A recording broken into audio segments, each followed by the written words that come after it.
Good evening, everyone, and welcome to this, the August 5th meeting of the Richmond Selectboard, first regularly scheduled meeting for the month of August. I hate to bring this up, but watching the long-term weather forecast, we have a lot more rain heading toward us, so just be aware. I understand this is very troubling for all, some more than others. Before we begin, would anybody care to make a public comment?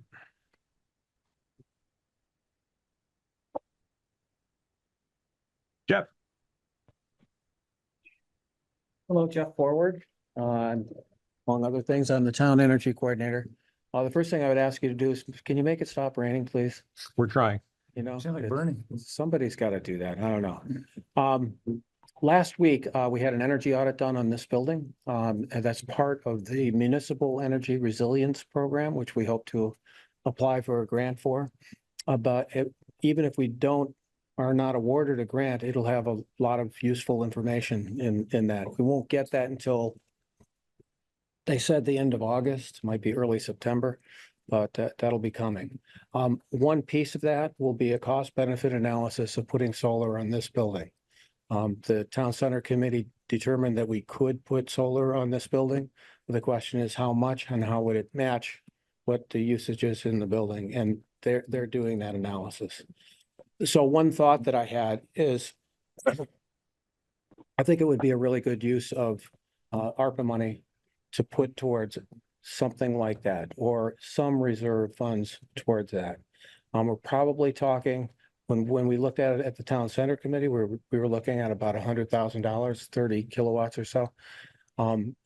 There is a federal, it's not a tax credit because you don't pay taxes, but a check from the treasury to the town for 30% of what the install cost would be as a grant.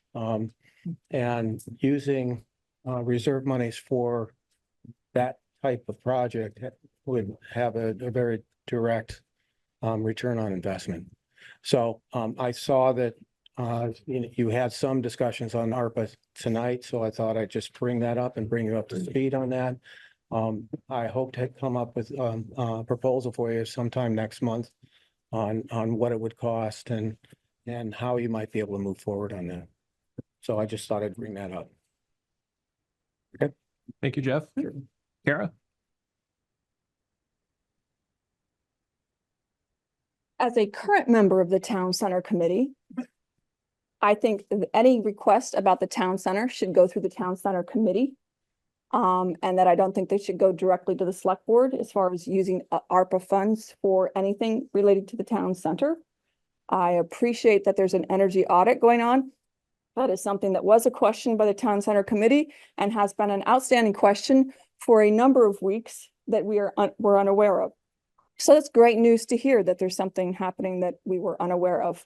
I request that the Select Board direct anybody wanting to do something with the Town Center to go through the Town Center Committee first, please. Or what's the purpose of the committee if you're all just going to make decisions at the Select Board level? So we're spending a lot of time trying to get as much information as we can. We listened to the voters, and the voters said no to the $10 million project, which at the time included some work relating to solar panels. So we are reviewing every little piece of detail, and I would respect the Select Board, respect the committee and their job that you've tasked them to do. Thank you. Thank you, Kara. Any other public comment? Okay. Duncan, board, any additions, deletions, or modifications to tonight's agenda? Yes, sir. Go ahead, Jay. We have on the agenda to suggest moving the meeting that would fall on Labor Day to the day after. We already did that. We did that back in June at the June 17th meeting. Oh, okay. I sent an email with the bit for the minutes to documenting that we did that. We'll be out early tonight. Yeah.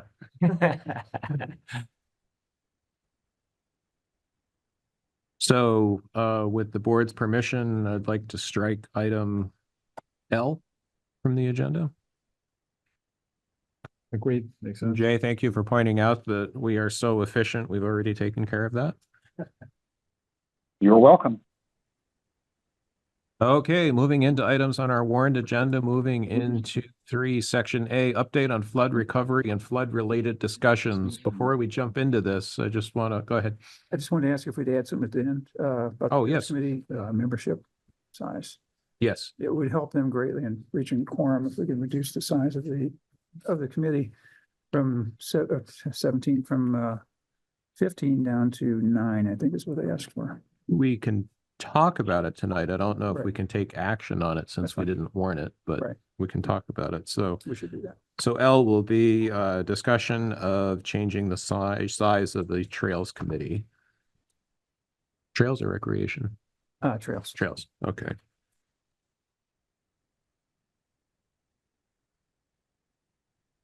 So before we jump in on A, as many of you know, I run a little car show in Waterbury every year. And I was talking with the gentleman that owns the field, who's a little bit older than I am. And he grew up in Waterbury, and for the first time in his life, our field was underwater for Hurricane Irene. And he was told that it would be the only time you'd ever see that because, you know, that was a 100-year storm. In the last calendar year, that field has been under multi-feet of water 4 times. So 400 years have passed. Yeah. We're good Yeah. for another 400 years. Listening to VPR during my lunch break today, they had discussions of current weather situations. Vermont, in the last 5 years, is ranked 7th out of the 50 states in FEMA claims for serious weather events. And by county, Washington County, Vermont is 2nd of all the counties in the country for FEMA-related expenses due to severe weather. Hmm. You know, we think of What was the FEMA. first? I don't know. I think it was a county in Kentucky, Mhm. but you know, we think of FEMA claims and hurricanes and tornadoes, and here we are in Vermont with a population of 700,000. This is real. Mhm. Okay, moving into update on flood recovery and flood-related discussions. Duncan, did you want to head this? Did you want me to read Josh's memo? Sure, no, I can kind of, well, yeah, either way's fine, but I'll kind of just do quick Okay. rundown of what I kind of highlighted is it's you know, we're still haven't had the official FEMA claim yet, but I know the governor's put it out. I keep checking the sites to wait for it to come down. Hopefully that will be declared for both public assistance and individual assistance. I know Josh has updated the emergency watershed protection program on the website, so there's information on there. He said he had about 20 sites so far to review for EWP, and we'll start looking at that in the next week or so. So that was one of the things that's changed since Monday's meeting. There's also interest from property owners on the buyouts and elevation programs. We've got 3 property owners interested in the elevation program, 2 in the buyout program. Once again, those will start to increase as we've posted it on Front Porch Forum and more information keeps coming on. But I think if you look at the top of the website on the town of Richmond, you'll see a lot of the different links for different things for EWP, for individual assistance, for reporting any sort of damage and whatnot. And, you know, that's kind of the short end of stuff that we've kind of discussed about the last 2 meetings. So I don't know if there's any other things that people want to ask questions about or want updates on. Duncan, how does somebody apply for both the buyout and the elevation? I think it's one or the other. isn't it? Yes. I think so. I mean, Yes. you could probably do both, but I don't know why. Let's see. Yeah. 3 property owners in the elevation, 2 property owners in the buyout. But yeah, you wouldn't do both. It would be either one. But yeah, Yeah. maybe I said that No, wrong. there's one property owner interested in both the buyout and the elevation. They're not, No, oh yeah, it says one. Yeah, so I think that maybe the property owner hasn't decided yet yeah. what That's they the way actually I want. took it. That's the Just way I would funny. read that one is you're still kind of looking at your options. Right. Pardon. No, that was my point, that they may be at that juncture. They want to do something and have decided between the 2 options. Quickest. And sometimes it's not clear how high you have to elevate until you start to look into that. Right. And I think there's a lot of, yeah. Kara?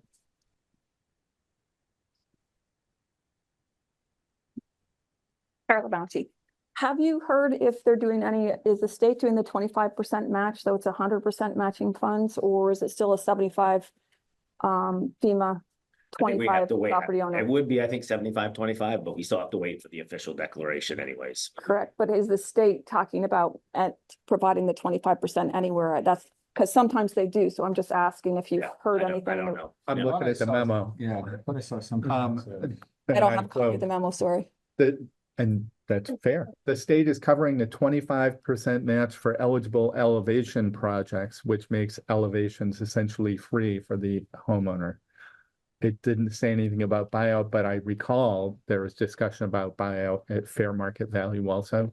So I don't have like, Usually if they're doing it for the elevation, they usually do that for the buyout too, because it's the same bucket, it's the same application process. So I'll be surprised if I just wanted to make sure everybody knew that 25% might be also available, so they aren't taking that hit of that 25% loss in And I think we're equity. talking about the two different floods too. So there's the last year's flood, which is under FEMA and then is officially kind of set and covered. There's this year's flood that we're still kind of waiting on the official FEMA Good to declaration. know, and that's why I'm just asking these I questions. got confused on that too, right? So it's clear out there for everybody. That was one question. The other question was, is the state decided on giving administrative support for towns that are applying for the elevation and the buyouts? Because the town doesn't, I mean, you guys don't have the staffing to do that. Has the state put forward that? Because it was one of the discussions before that they were doing that potentially. That they were doing this They were- thing they or were- they were reimbursing us.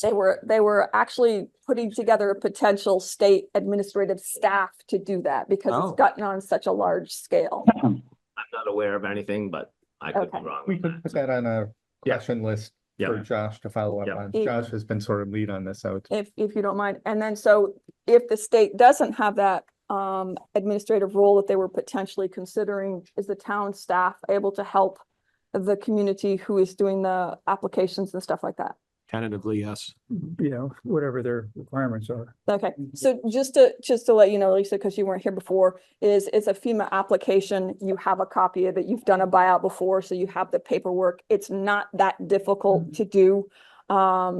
But it does take the town to have certain data and information that has to go on the application, and the town technically is applying. Right. Good. It's not the property owner. The property owner is agreeing to be wanting to be part of this I program. think they also need to be led through it by somebody that knows. what they do. Correct. And that's why I wanted to make sure that we were ready to do that. So thank you. I appreciate your time and I appreciate you helping everybody with this that needs it.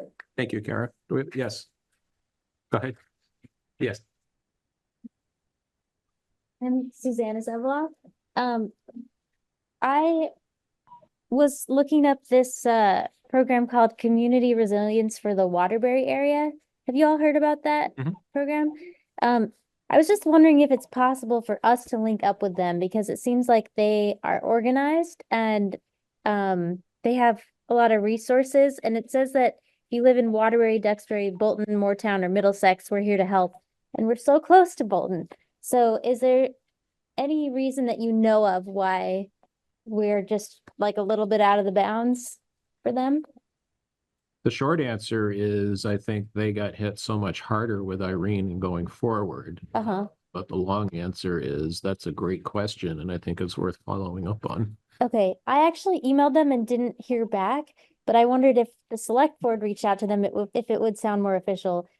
I So, do work with them, so I'll reach out to them. okay, awesome. Thank you. Thank you. Anybody else? Jeff? Jump forward again. I agree with Kara that 25% matters. I have been in touch with Vermont Emergency Management, who manages the particularly the FEMA flood mitigation money, and they're interested in excuse me, my throat is really dry. They got a bunch of money last year relative to last year's flood, and they're looking to disseminate that. That's where some of that 25% money comes from. They're also looking at ways to try to reduce the damage from flood impacts upstream, wherever upstream might be. In some cases that might be floodplains. Richmond is a particularly challenging geographically, because we have steep slopes and narrow valleys. But one thing that I observed from this last event, I live up in the Heinsberg Road, and I've been there for 45 years. We got 6 inches of rain that night, which is significant and would typically cause a pretty significant rise in the Johnny Brook that goes behind my house. And 3 times last year, we got that. And 3 times the water went over my bridge and my bridge held. Went, several feet over the bridge, and it was a raging little brook. This last time, a beaver dam broke. And that sent a wall of water down Johnny Brook, and that's what, it took out my bridge. It took out, if you know the Dows that live next door to me, it took out a 12-foot culvert. Try to wrap your mind around that. And that's what caused the damage to Heinsberg Road, was this wall of water that just moved through that whole section of town. I think that's also what happened up on Snipe Island Road. There's a beaver dam let loose and there was another wall of water.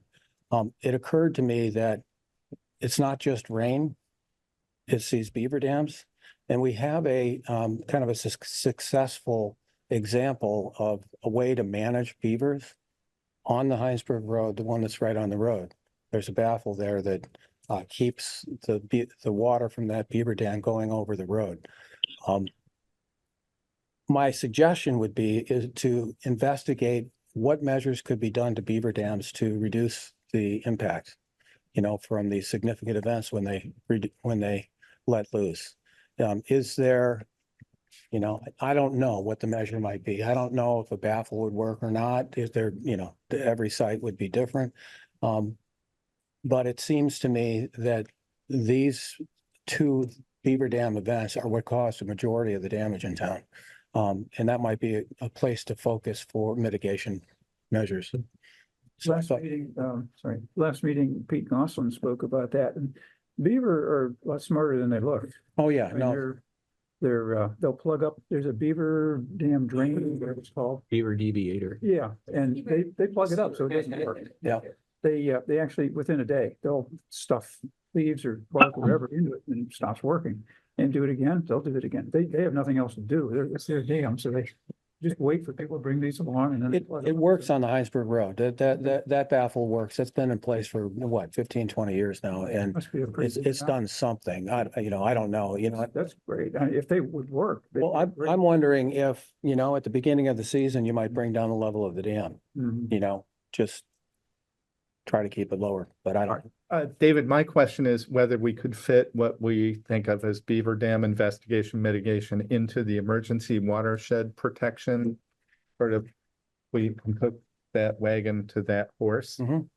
Because that horse has some traction apparently. Mhm. Yeah. And you're right, we are uniquely sort of situated because of all the slopes, and I don't know how many beaver dams there are. That are at risk, 4 in my but- neighborhood, yeah. Yeah, I mean, they exist, and it's really the ones that are holding back a high volume of water, Yeah. the big issue, right? So maybe we could identify the risky ones and see if can be fit into the scope of work for EWP. It's interesting, just to piggyback on what Jeff just said. I live on Kenyon Road and we think of flooding as low-lying areas swelling with Right. water coming from higher areas. And as you know, Kenyon Road tends to go up from Route 2 to Fays Corners. Fays Corners flooded. Yeah. Drastically. Drastically, yeah. So you think of higher areas being safer than lower areas. Well, there's quite a difference in elevation. Mhm. Well, and kudos to our road crew. Kenyon Road held Held. up like remarkably well. There was minor shoulder erosion, which they haven't gotten to yet because they've been a little busy. Yeah. But it used to be a rainstorm would take Kenyon Road out. Yeah, right. So I think we talked a lot about dam safety and dam failure as man-made dams. Yeah. Which tend to be bigger, a lot more water, Yeah. but they're significant enough. I mean, some of these beaver dams will hold enough water, then when they let go, it becomes It was at least remarkable. modest catastrophe. I've never seen anything, like I say, I've been there 45 years. I've been there when beaver dams have broken before. Mhm. And it'll flood a lower field of mine. This moved material, like a lot of material. Oh, yeah. If you go, the Dowson's farm that's right below my house, you can look in that field and it's covered with rock. Yeah. And those rocks didn't come from my property. They came from further upstream. And they're big rocks like that. Yeah. Moving quite a distance. Yeah. Oh, I'm gonna go back to a previous topic. So I'm looking at the website for the community resilience for the Waterbury crew area or crew. Mhm. Is fiscally sponsored by Revitalizing Waterbury, which is 501c3 tax exempt organization. Mhm. So some of it hinges not on what the crew is, but what is the mission and board of the 501c3 say? It would seem to me. we had Richmond 1. Right? When that after Irene, that was really remarkable, you know, they set up the ferry and stuff. Yeah. They were great. They're seeking an executive director, apparently. There you go. Okay, well, good luck with that. I just, an idea that I thought of today, and I thought I should pass it along. Thank you. Thanks, Jeff. One other thing just to mention, I don't have the memo in front of me, but it is in our packet. Josh did reach out to the state and asked about the concern with the elevation of Route 2.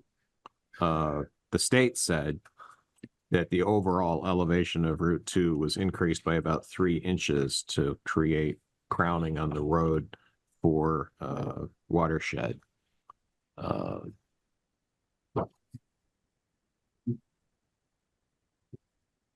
Are you gonna pull that up? Oh, you want me? Yeah, sorry. Oh, I just didn't know if you were pulling it up. Yep, sorry. Okay.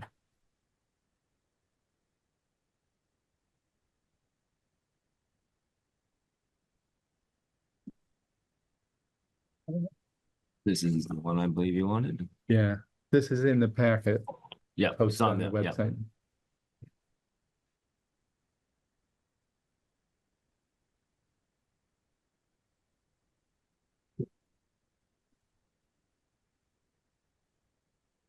You want to? Oh, it's up there. Maybe you should just read the highlights since. Yeah. So, the response from V-Trans on projects like this, we're designing for a roughly 3-inch normal rise at the center line to promote better banking and cross slope and increase the drainage of water off the roadway in this area. And that is because we reached out concerning flooding in the Lily Pond Circle and Red Barn Lane neighborhoods. So that's what they're referring to. And I lost my place.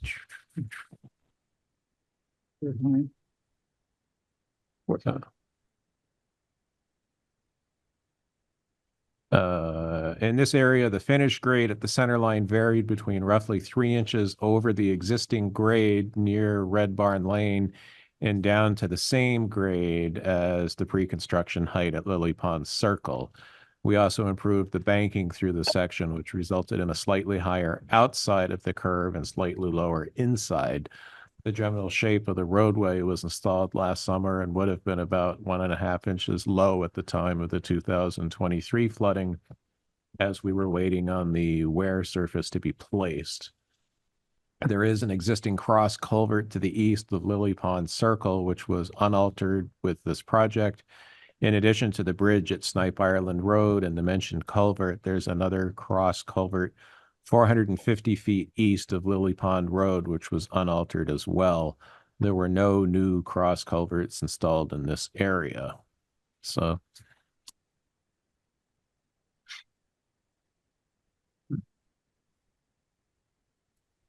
Hey, this is Shay DeCoco on Lily Pond Circle. I'm happy to follow up with Josh on this directly because I know it, he might be going back and forth. But I think the important line in this email is that we also improved the banking through this section, which resulted in a slightly higher outside of the curve and lower inside. And the outside of the curve is sort of the side that faces the north, and the inside is the part that faces the south. And so the northern side is the part that faces Lily Pond Circle and Red Barn Lane. And by no means was that 3 inches. I mean, I think the 3 inches might be like the average. I mean, I have no idea where that number came from, but it's far higher than 3 inches on the outside of that curve. So I think we still have an issue to kind of go a little bit deeper with them on resolve. He's accurate. This email is accurate to the culverts and their location. But of course, if you raise, the outside of the road to what we say is about 2 feet based on our, understanding, you need more drainage. Bart? I think he's saying two different things here. The 3 inches in this area, the finished grade at center line, that's the middle of the road, Correct. varied between roughly 3 inches over the existing grade near Red Barn Lane and down to the same grade as the pre-construction height at Lily Pond Circle. So I think what this attempts to say is the high point of the road is about the same or about 3 inches over it. And then to your point that it also changed the banking, which would arguably reduce the space in which standing water could occupy because the banking changed, right? No, I think, yeah, so that all their stuff, yeah, the state does everything based on like center lines. So if you have the Yeah. road at like this angle in the center line, Yeah. it might have only gone 3 up, but then when you go like that with it, Right, the still outside's created a higher. dam that's 18 inches taller than it was originally, because the water goes over the highest part of the road, not the center line. And so if you pivot around the center line, they raise the outside of the corner like 2 feet. Oh, I see the point. So really, you're saying it's not just the center, but like it's the whole Yeah, like road. the whole, the is center tilted. line went up 3 inches and they tilted the outside up and the inside Right. down. So that's your point, that they're saying, Right. like, on that banking side, the center line doesn't matter if it's a Yeah. foot or two higher over Could've here, dropped that's the high center line point. and. So the road drains really well, but it just Drains really well. surrounding. And all the water that hits it stops. Right. Yeah, Correct. so he's focused on the center line, which Yeah, I don't know, Is- like, I don't know. I'm sure they have info on what. happened to the rest of the yeah, elevation. What the pitches are, and all that. You're right, I was assuming the center line was the high point and No, yeah. It's worded to allude to that. Yeah, it doesn't lead you there. but- No. Ordered to Kath? shirk responsibility. The other thing maybe to consider, sorry. Thank you. The other thing consider, and Shay, tell me if I'm wrong, this is Kath Burns, is the culverts are there, but are they in the right spot now? Because of Right. the way it pooled and the way the water came down and the places in which it pooled was different. We've been there almost 22 years, and this has happened a few times and it's never pooled in this way. So it'd be interesting if V-Trans, or maybe part of the, I'm gonna say it wrong because I'm tired, what's the? WP. Thank you, EWP, if there could be a study of that, to understand that floodplain activity, to see if Right. there's a better way to work on. Because if drainage. the overall elevation of Route 2 had changed, causing a dam effect, then the existing culvert placement and capacity Correct. may not be adequate. Right, thank you. Right. Correct. Jay? And if the existing culvert plugged during the storm because of debris, it doesn't matter where the culvert is. And I think there's a pretty good chance that happened. Okay. Yes, correct.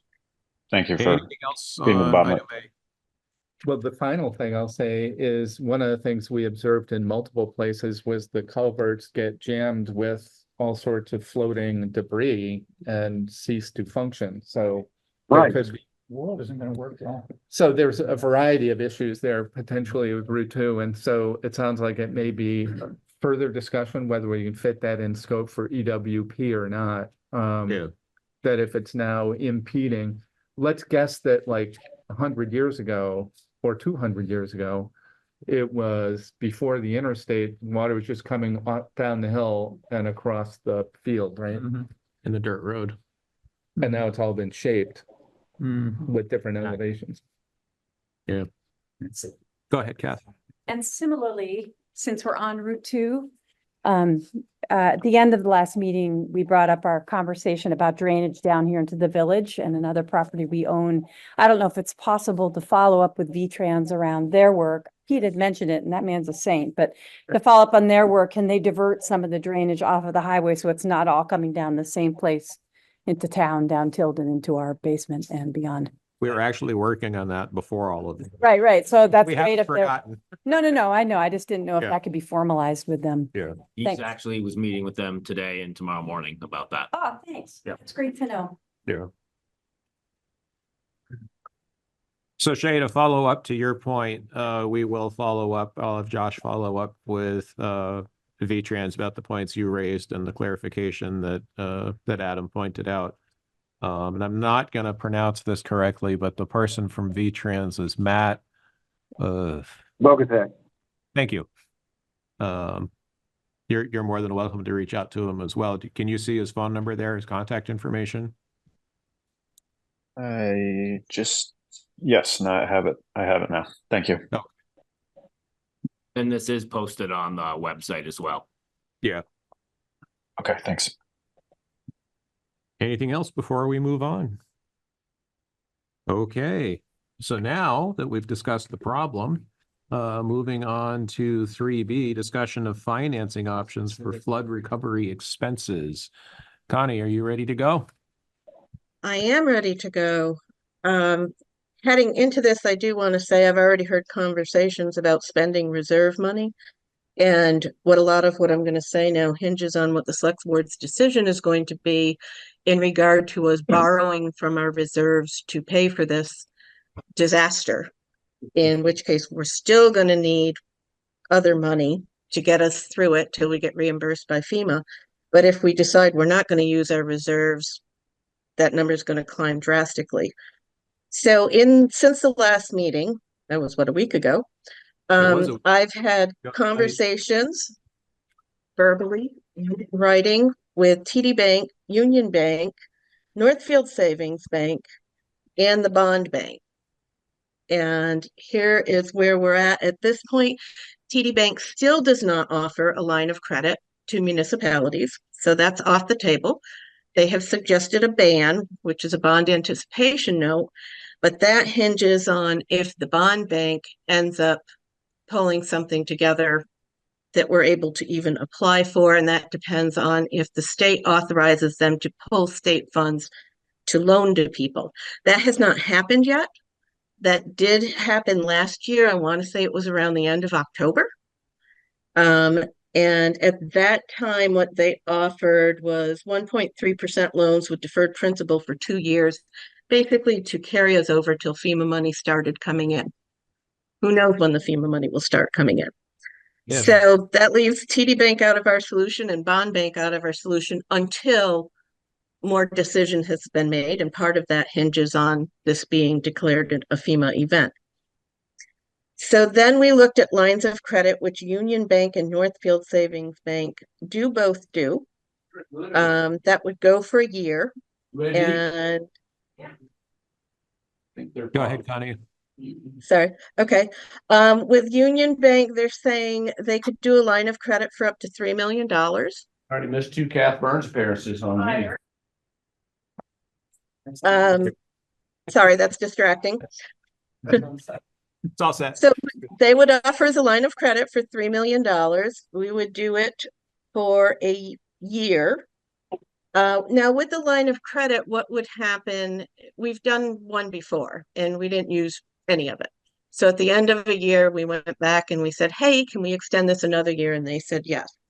In this case, we definitely would be using some. So if they give us a $3 million line of credit and we use $1 million this year, we're not able to pay that $1 million to make the whole $3 million available to us again. So it would be $3 million and that's it. Whether we use $1 million the first year or $3 million the first year. But if we're not using our reserves, we're going to have to be looking at a lot more than $3 million. Connie,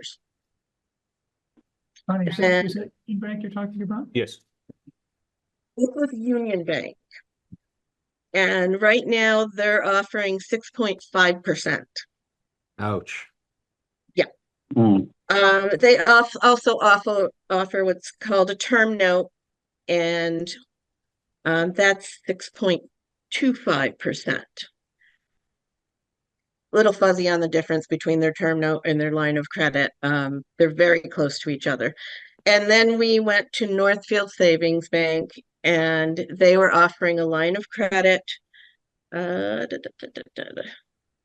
up to $4 million at a rate of 4.75%.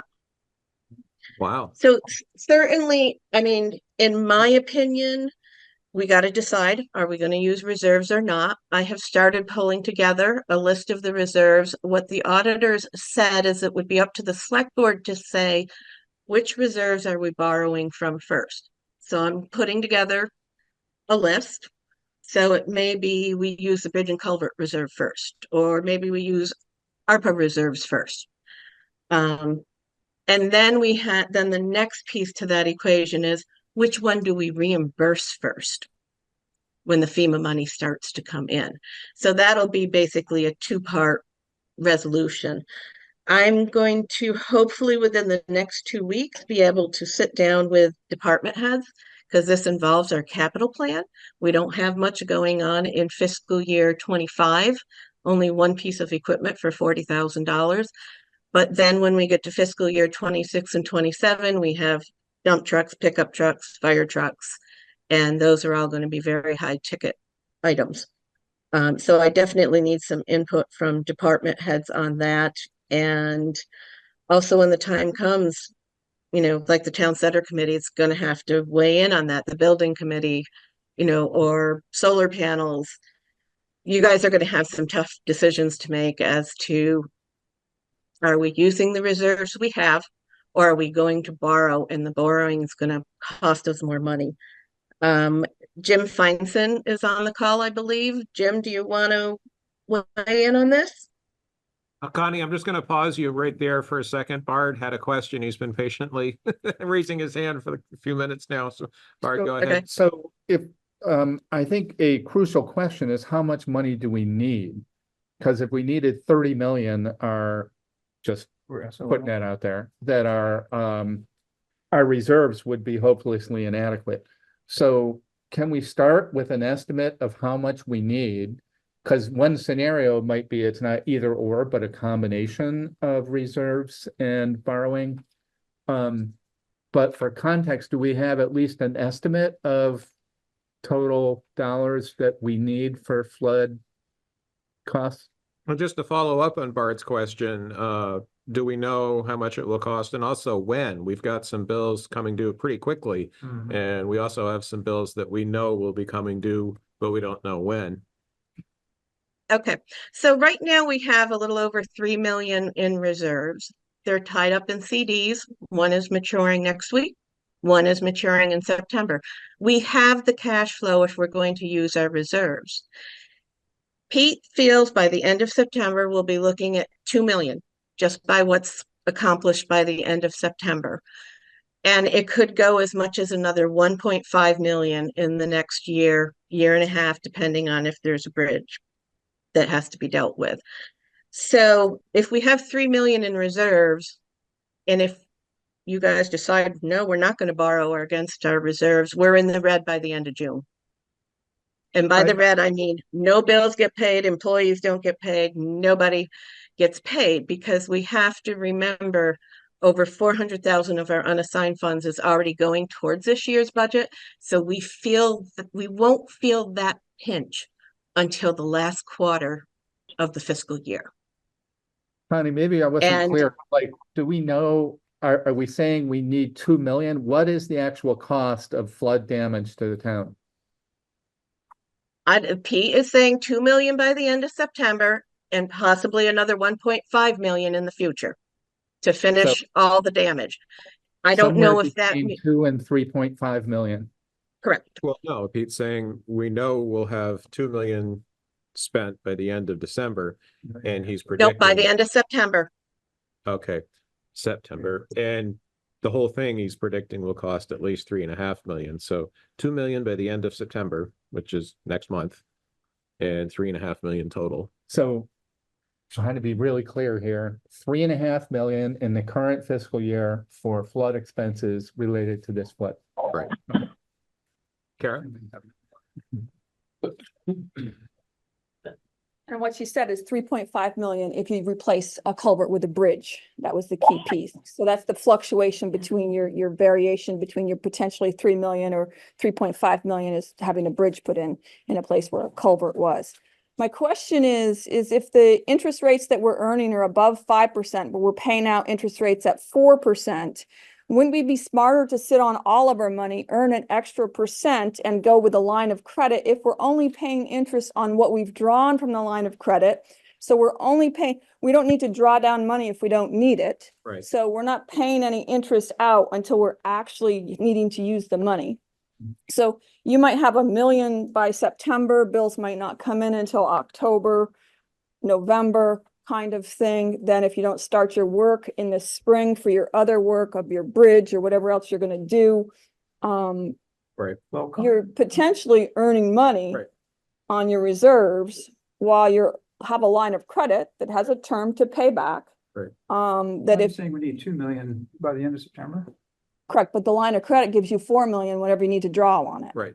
Okay, so we can pay that from, Okay, So Kara's point is we can borrow on the 4 million with paying 4.5 or 4.25% while we're still collecting a higher interest on our CDs. that's where you were at before, If whether we you're, had to borrow the full amount immediately, that would make financial sense. Right. correct, And the fact that we wouldn't be paying interest on we wouldn't be borrowing the full 4 million. 4 million right away. We would be drawing on it as needed. Right. This seems like an obvious solution that also sets us up to kick the can down the road slightly until we know if the bond bank's gonna set anything up, which might be more advantageous, which we could then use to pay off our Correct. The bond bank would be 1.3% interest. maybe ballpark, right? We don't. And if interest rates that you're earning go down and you're locked in at a 4%, then you start using your own money when you're not making money on your money. We have options. We have an option to reevaluate that every time the Correct. bonds mature.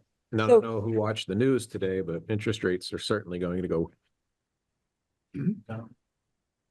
So here's the catch, guys. We can use a line of credit, but every penny of it we use, we're gonna have to pay that back at the end of 12 months. So how are we gonna pay that while we're still waiting for FEMA money to come in? Which will likely be 3 years. more than a year. So what options do we have coming to Right. pay back over in 3 years? What borrowing options do we have that cover At us the to end of 3 years? I honestly don't know at that point. The banks aren't going to give you more than a 3 to 5 year loan. So it's not going to be the bank. It's going to have to be the bond bank. Right, you might have to go to bond Right. for your $3 million worth of damage if FEMA's not coming up. Yeah. Well, So you gotta No, pay I'm back just your thinking, so line of credit. all the proposals we have for private, or for, not the bond bank, give us 12 to 18 months.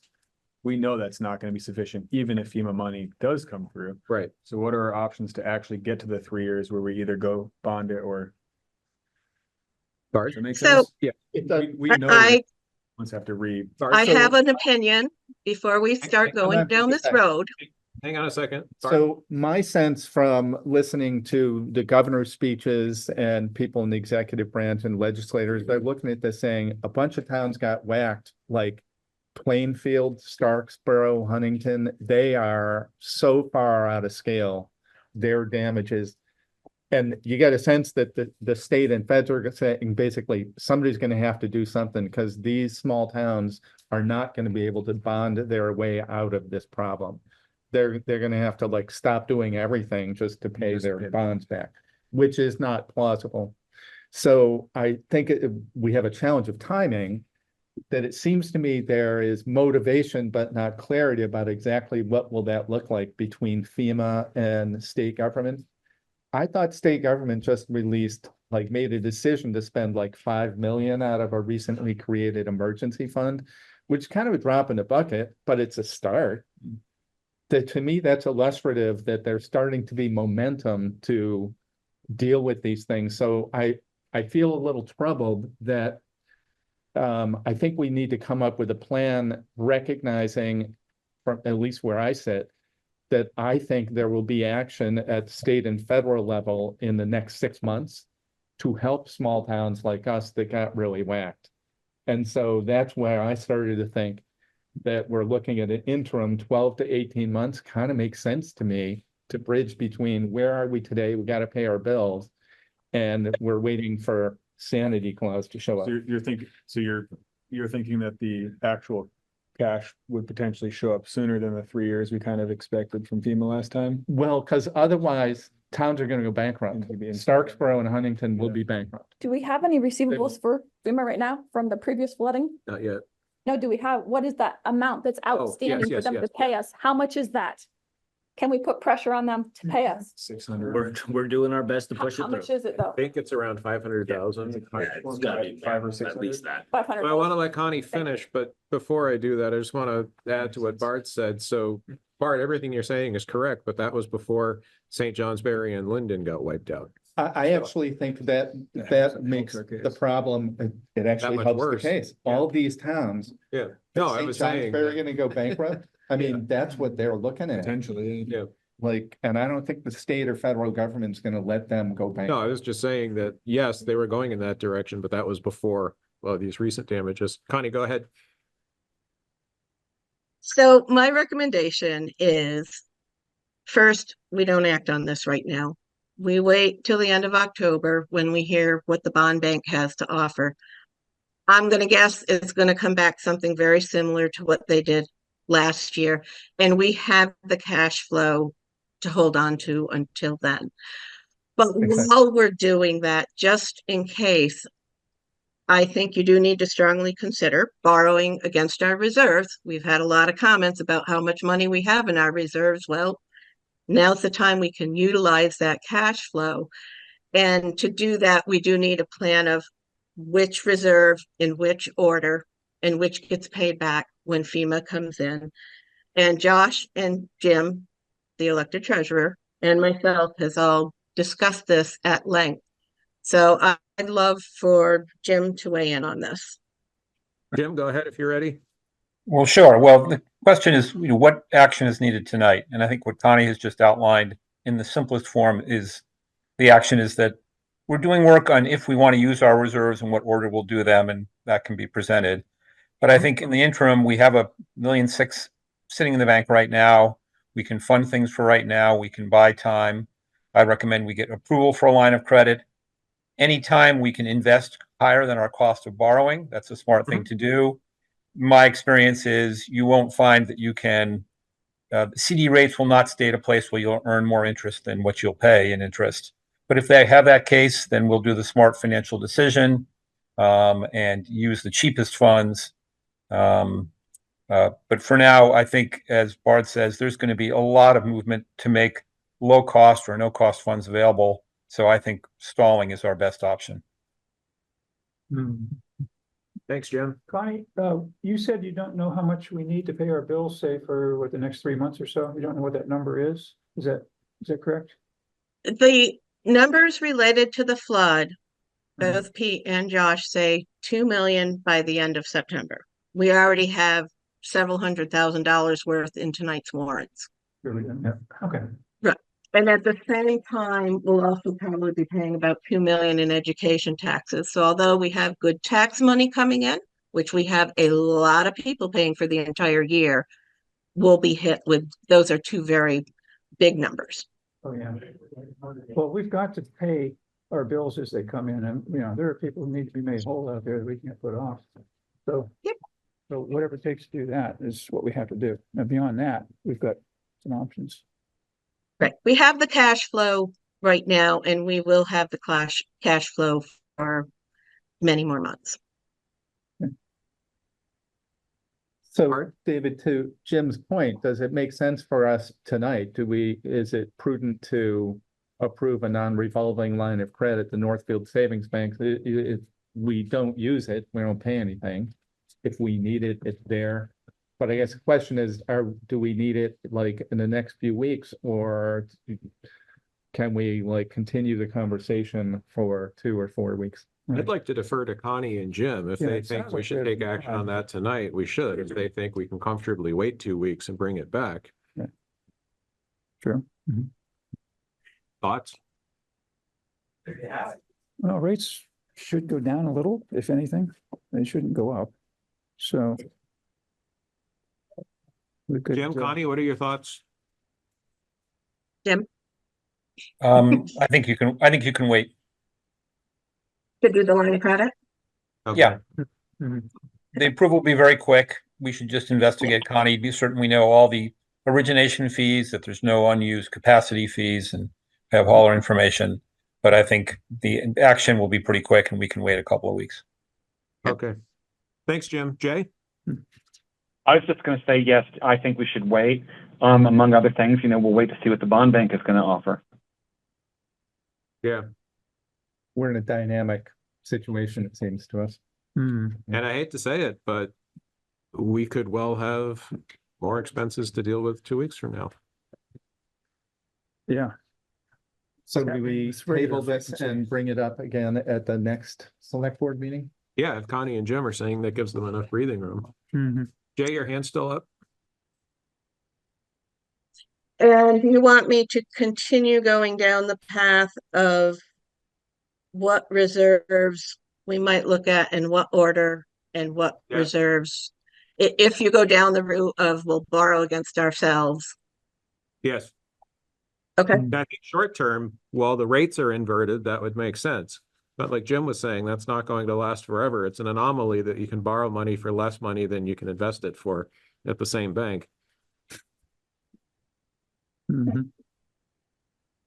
Anything else before we move on? Okay, moving on to section C, consideration of approving an emergency order number 2024-01, which would temporarily eliminate the requirement to obtain a zoning permit or approval from the Development Review Board for certain activities in the flood hazard overlay district, including alterations to streams, including bank stabilization, channel management, or drainage swales. Yeah. That's, Keith, did you want to speak to this or? Yeah, I mean, it's kind of self-explanatory. We got together with town council to see how we could alleviate the permitting burden of the flood hazard overlay district, and I think we found our pathway. So the Thanks, action, the action that the board would need to do tonight would be to approve that emergency order 2024-1. Keith, how long is the order effective for? Just out of curiosity. To the end of the year. So I think it's noon on December 31st. I don't know why you picked noon, but that's what we have on the dock. Keith, question. Yep. How are we going to document what's been agreed on and inspect that, it's been done the way it's been agreed on and so forth? I mean, there's some, I hate to say paperwork, but there's some review and what it needs to happen, or this might be done wrong or go off the rails somewhere we don't even know it. Yeah, I mean, I think it's sort of a risky that they could take. I mean, Tyler and I sat down and went over the use chart quite for quite a while, and we did put some guardrails on anything that is specific to road standards. As far as getting into the streams, that would be under the state. Now, keep in mind, this is just the flood hazard overlay district. This isn't, outside of other districts, but regardless, the state has waived those also outside of the flood hazard overlay district. But to answer your question, that is a small risk, I think.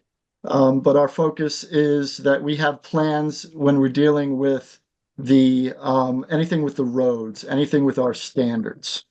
Mm-hmm. I hope that answers your question. Yeah, I think so. Would the DRB be willing to have special session to speed things up a little bit? Well, this eliminates the need for the DRB to even weigh in at this point. Oh, okay. And, Step. no, Tyler is the ZA. He is the ultimate authority on this. And I'm playing a sort of a minor role if he's not available, but he does have his hand up, so.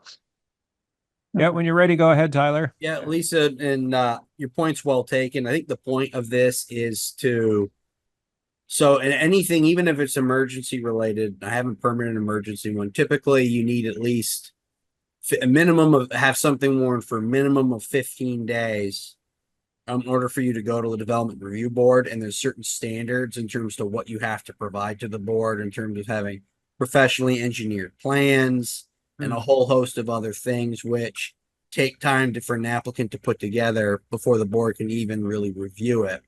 And given that, I think it was quite clear from our last meeting that there are a lot of people that were gravely concerned about that. We don't have 20 days to warn something. We could get flooded again as soon as, by this weekend, depending on depending on how this, hurricane tracks. So people need to start taking work on this tomorrow. So this is what this really is to try and balance the need for quick action and recognize that this is an emergency. This isn't a normal, permitting time frame where somebody's just decided is like, oh, gee, I noticed my stream bank gets eroded a little bit every year. I want to put some riprap in it to stop that from happening. This is impacting multiple properties, and I can just tell you from being in the field, it is striking to see the amount of damage in certain areas. And Dugway comes to mind. I have videos of me walking the property where there's a gravel bar that wasn't there before. I'm about 5'11", so this gravel bar was up to my hip, and that was done within 48 hours. So it's Has his eye on that.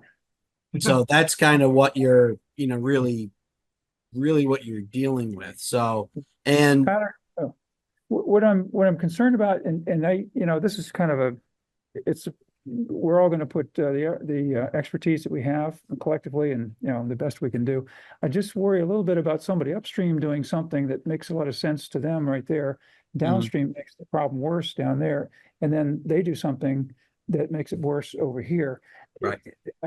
Coordination is probably the hardest part of the whole thing anyway. So to the extent it can be done, I think it'll be really helpful. No, and I hear too. and I hear that, Lisa. I just, from practical standpoints, we're not going to be able to put together a system like that. Especially not in this, in a short amount of time frame. And to be fair, I reached out to CCRPC, I reached out to the city of Barrie, I reached out to the Vermont League of Cities and Towns. We are one of the only municipalities in the state that does any permitting whatsoever in streams and river corridors in terms of requiring local permitting. So we're an outlier in that. And because as a general rule, waterways, especially if they're navigable or you can walk on, those are all open to the public. That's a public resource, whether it's on private land or not, so you can't, the ability to regulate it is difficult. And the idea is what you would have to do from a logistics standpoint, because Keith and I thought about that. It's like, okay, well, let's say you wanted to work in your stream, but your problem, right, is actually not right where your property abuts the river, but maybe it's 400 or 500 feet downstream from that. So then you gotta have to go and notify all the abutting property owners, get them to all sign off on it, then have a meeting at the DR. Next thing you know, that's assuming nobody appeals anything, right? Next thing you know, it's November and the property's flooded 2 other times since then. So your point is very well taken, Lisa. And this is always the rub with an emergency, right? Is that inevitably we may get some things wrong. This may end up creating some problems that we might have to go back and deal with. But the alternative is, I don't see what the alternative is for us to be able to let people do the work that they need to do. And the state has essentially given us blessing to do this. Yeah. So, Well, and to a certain extent, people are going to do what they think needs to be done anyway, whether it's permitted or not. So having it at least coordinated or, with some expertise. This only covers properties that are covered under our special flood hazard overlay district. So this is. And as a result of damage to this storm. Seeing that needs to be addressed, it will not be affected by this anyway, and it's not in this district anyway. This would be like an area, Lily Pond Circle, I think was part of that portion of that, but a lot of like Kenyon Road, Pinesburg Road and all that stuff. Kenyon Road, I guess, didn't get damaged, but that wouldn't be part of this anyway. Kath, can I use your property as an example? Sure. So Kath has a contractor that's all set to go, but the contractor won't proceed until this is resolved. This gets out of the way. So she's got a property that's at risk for more flooding, and there's more flooding in the forecast. And she's one of many property owners who are in that situation. Then we need to get out of her way. Would it be okay? Oh, please. To that? Yeah. Just, Lisa, I really appreciate your concern. And Well, I would say in our community and on Red Barn Lane, there's a lot of discussion, and some folks are on right now who are really worried about proceeding because we're thankful for this order and we hope you'll adopt it, but the governor did declare, had a special order and specified things that you could do, but there's room for interpretation, which has left people nervous. So it still is an ongoing conversation. So yeah, we're ready to go and our next neighbor's ready to go, but at least in our community, there's a lot of conversation of, if I do this, what will it do to you? So- The worst thing for anybody in your situation is not be allowed to do anything. Right. And, yeah, Right, so we're trying to follow the rules, but I also know for a fact, as I drive around town, there's people that have taken care of it already with either their neighbors or their own backhoe, so we're trying to follow along. Oh, yeah, that's. Yeah. Anyway, The thanks. admirable part of Vermonters. Bart? David, I would like to move to approve emergency order number 2024-01, which provides for temporary suspension of certain zoning approval requirements in the flood hazard overlay zoning district. Thank you, Bart. Do we have a second? second. Oh, We all second. okay. Julie has a second. So before we vote, Kara's had her hand up and I see Julie has her hand up. So we'll call on Kara, then Julie. Thank you for doing this, Keith and Tyler. I think that's going to be very helpful to the citizens who were impacted, and also to protect the town from having to issue violations unnecessarily, because I brought that up last time. So thank you for that. My only question is this is just for the flood hazard overlay district, and that does not help people who were impacted by the rushing water off of a mountain and impacting the streams and eroding the banks there and potentially having their homes at risk. Is there any reason why we are not doing it for properties adjacent to streams and, brooks that overflowed and caused major issues that they can't repair too, and that just people in the flood hazard overlay district I can? think the answer is that outside of the overlay, flood hazard overlay district, It's you're not a- required to get a permit to repair. Do anything. So you don't need a permit outside. So Tyler, can you just confirm that? Quickly. Yeah, so I would also like, and my general understanding of the order too is when I read one of the drafts of it, is that I could exempt that stuff from, this would still give me kind of coverage to do essentially the same thing of exempting that type of stuff, stream alteration and stuff from review by the Development Review Board. Also gives me that authority to, basically I can issue it in writing, and because it's an emergency order, can't be appealed. And it's one thing to bear in mind. So people are a little nervous maybe about removing the DRB from the process. The only stipulation where it says that stream alterations and channel management projects have to be reviewed by the board, but there's no actual standards in the regs that those projects are supposed to be reviewed by. So essentially the board would have to go on as an applicant, in theory, would put together an application. They'd go to the board, say, here's what we want to do.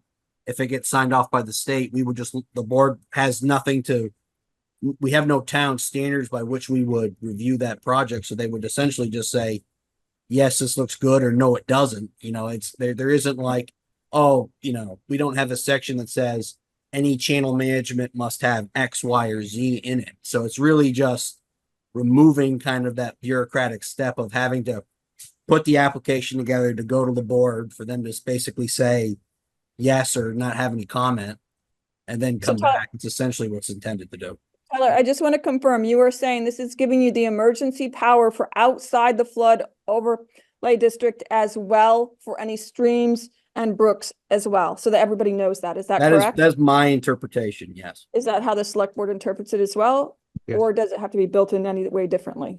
I mean, Thank I think, you. I think that, like, if we're maintaining a culvert or a road and all that stuff, you don't need a permit to. Not a culvert or a road. We're talking like a bank along somebody's house. I don't where- think you don't need a permit outside. I of flood think hazard. Tyler was saying you would. You but- actually do. Yes, If you it's do. involving stream alteration Yeah. or stuff like that. So this just Why kind do of we clarifies that. I'm just saying. Why do we even have that at all? Richmond's above. That is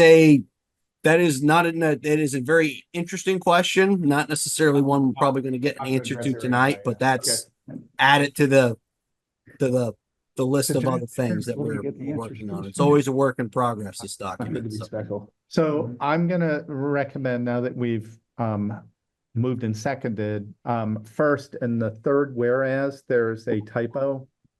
Oh. It's not waiver, it's waiver. And then secondly, I would suggest a modification. The title of this emergency order says temporary suspension of certain zoning approval requirements in the flood hazard overlay zoning district. If we believe it to be broader and interpret it to be broader, I think it's a mistake to include that phrase in the flood hazard overlay district. So would you change the wording to storm-related damages as related to the July storm. I would just strike, what I would recommend, and this would be, I Oh, it's think your as a amendment. motion to, strike the phrase in the flood hazard overlay zoning district, because as we've heard today, it's intended to be broader and would be applied broader, more broadly. Thank you. In which case Makes sense. that title is not accurate or helpful. Which Does that title? make sense? Yeah, I would agree with that, just to cover Okay. it, make it a blanket statement, emergency order. Yeah, I think that better indicates the.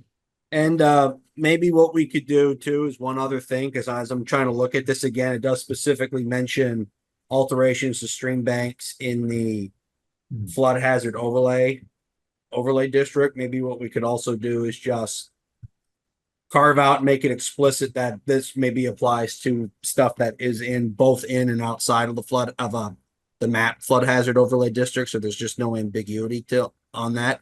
It's going to have the same effect anyways, we're just basically, my goal of this is to, like, we don't have any actual standards that we would review this to anyways. So it's not really doing anybody any good. So let's, and the state has kind of given us the air cover essentially to more or less, for better or worse, kind of do what we need to, property owners need to do or feel that they need to do in that particular district. But they would still reach out to me and say, hey, this is what we're doing. And then I would just essentially more or less sign off on it. I mean, if it was something really, really bad, I would probably have a conversation with them, but unless it would have to be really egregious for me to basically not go along with it, Oh, no. essentially. Tyler, could we ask for photographs before and after? If people are gonna be moving a lot of dirt and so forth, it'd be nice to know where it came from and where it went. It's easy, yeah. I think the issue with it, Lisa, is like to what end, I guess. Just, yeah, I think that we do the order and we let people do their thing The in chips good fall where faith, they and fall. we don't try to verify, because then we're on the hook for verifying enough. Bart, go ahead. My other, and this is a question I think for Tyler is, under page 1, it is hereby ordered. There is a reference to section 6.8 of the zoning regulations applicable to the flood hazard overlay district.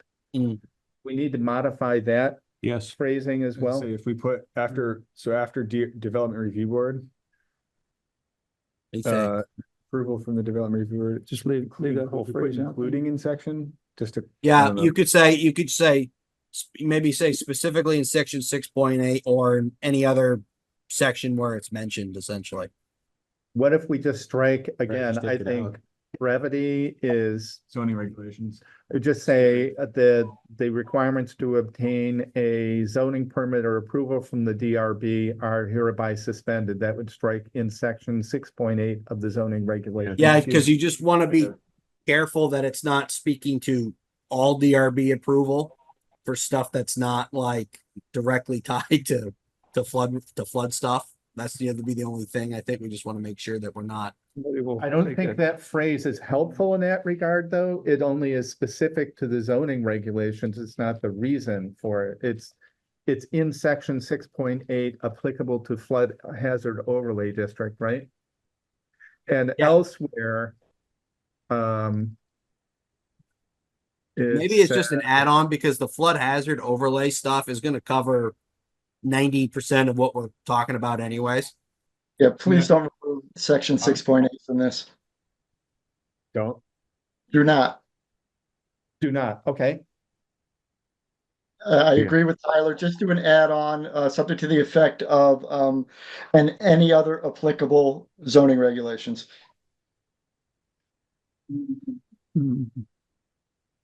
That's pretty broad. I'm not sure how our attorney would view that. Can we specify that Possible fire.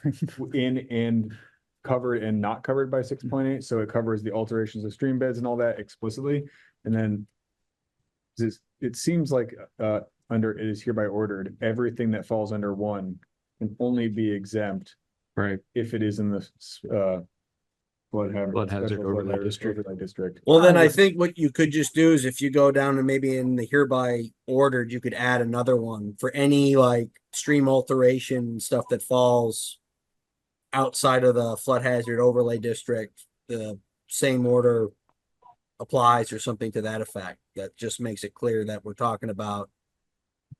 Because the lion's share of this is going to be in the flood hazard overlay district. Bart? But So it is nice I'm to a have little that just in case uncomfortable it's not. wordsmithing this, which people spend a fair amount of time on, I think. It's only 3 pages. But another approach is just strike the phrase in the title. We could pass it as written if we so chose, and then we could return to it after in a more thoughtful fashion for an amended emergency order in the next meeting if we need to. Makes sense. Just adding the one thing that Keith or Tyler just said, keep everything except for the title, like you said, Barb. Right. Add that one section that said, and for streamlined alterations in outside the flood hazard overlay district. Which is explicit to stream bed. Yeah. What about, That's the key of the permit outside. yeah, what about, do we need, so outside, I guess my question is, Tyler, you are the expert on this stuff. So outside of the special flood hazard overlay district, is there permits required for maintaining a culvert or a bridge or anything like that? Or So as a general rule, maintenance, how you define maintenance is typically is like if anything that's there, right, can exist in its current state in perpetuity, provided it's not expanded or changed. So let's say you have a 4-foot put it back culvert to how it road, was? you need to rip out, it's failed for some reason. If you take that culvert out, put it right back in the exact same spot, exact same size, no permit needed. Now, So if you take outside it of special- and add another culvert, you move its location, right? That's not the same thing anymore. So that would technically need a permit. And again, anything that crosses a stream like that anyways, as a general rule, I would probably, in normal circumstances, would want to see some sign off from the state. Right. But this is, again, since they've kind of given us, you know, a limited carte blanche, I would say I was good with the culverts and stuff like that. As is, there are some guardrails built into this where I'm going to require an engineer to stamp the plans with a seal, which is again, it's something that has that professional certification. So if what he or she stamps or they stamp and it's not to what we have for town standards, then that's a problem for that particular person who did it, puts their license at risk. And I think I'm comfortable with this. I think this gives us a little bit of review, but still allows for us to kind of move things along. So we're not sitting here 3 months trying to permit something. The only thing we're trying to eliminate a permit on right now that isn't specifically eliminated in this is stream bed and riverbank alterations outside of the special flood hazard overlay district. So the culvert and stuff, all that stuff's covered because you don't need a permit to maintain it. And everything within the special flood hazard overlay district will not need a permit. So the only thing that people would need a permit for that this doesn't specifically eliminate the requirement for is stream bank and river alterations everywhere outside the flood district. Right. So we can just add, okay, I understand. So we just add a number. Yeah, yeah. We can add a number 6 that says we would eliminate the requirement for permits for stream and river I'm on board with that. alterations. So what's the right language in number 6? Yeah, Or- Keith or Tyler, can you Probably give us the correct actually, language? it's not, it doesn't work well as number 6 because number 5 is the closing number. So we need to be number, How about a letter? 3, 2 or 3, probably bump everything down. Yeah. And this is really for more like your blue line stuff that's not mapped, stuff that doesn't necessarily run all the time. So can you give us some language that would that you are comfortable with interpreting that would clarify that we are not intending to require permits for the stream and riverbank stuff outside? Yep. I would just take any. Can I ask a question? Hi, I joined late. I apologize. Can I ask a question? Is it It's related? 802, it's 8770 is asking the question. What's the it's question? So my house is not officially in a flood zone, but it was directly affected. So when you say the flood hazard overlay, is that referring to people only in the flood zone? That's what we're talking about. We're trying to We're expand. coming up with a phrase. Tyler's coming up with a phrase to address those other properties such as your own. Bart, she's saying it's not just a stream Perfect. issue. And that's what I'm just coming in late, and I just wanted to make sure that that's what I was understanding, that we were trying to include those other properties. Thank you. Yes. Okay. So Tyler, do you have a sentence Thank you. for us? Sure, let me think here off the top of my head here. So for any stream or And any seasonal stream or riverbed not You're not- included in the You don't need a permit. official flood hazard overlay district, the above mentioned exemptions still apply.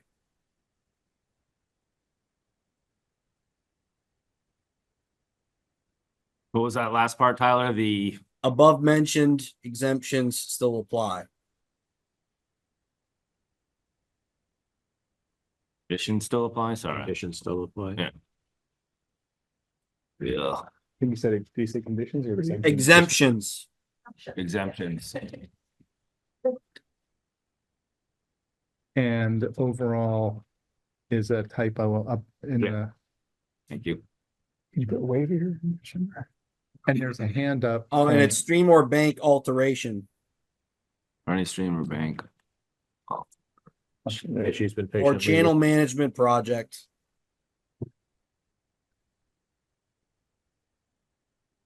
I think that covers it. Thank you. And we had a change in the title as well, right? We struck some. We were striking the From in the, yeah, Everything keep after- requirements, but Everything after requirement. strike this. yeah, there you go. Julie, thank you for patiently waiting while we were wordsmithing this. Go ahead. Totally fine. And in fact, if you want to, I mean, I have a lot of questions about this, but I'm okay if you want to approve it first and then I can ask my questions, however you want to do it.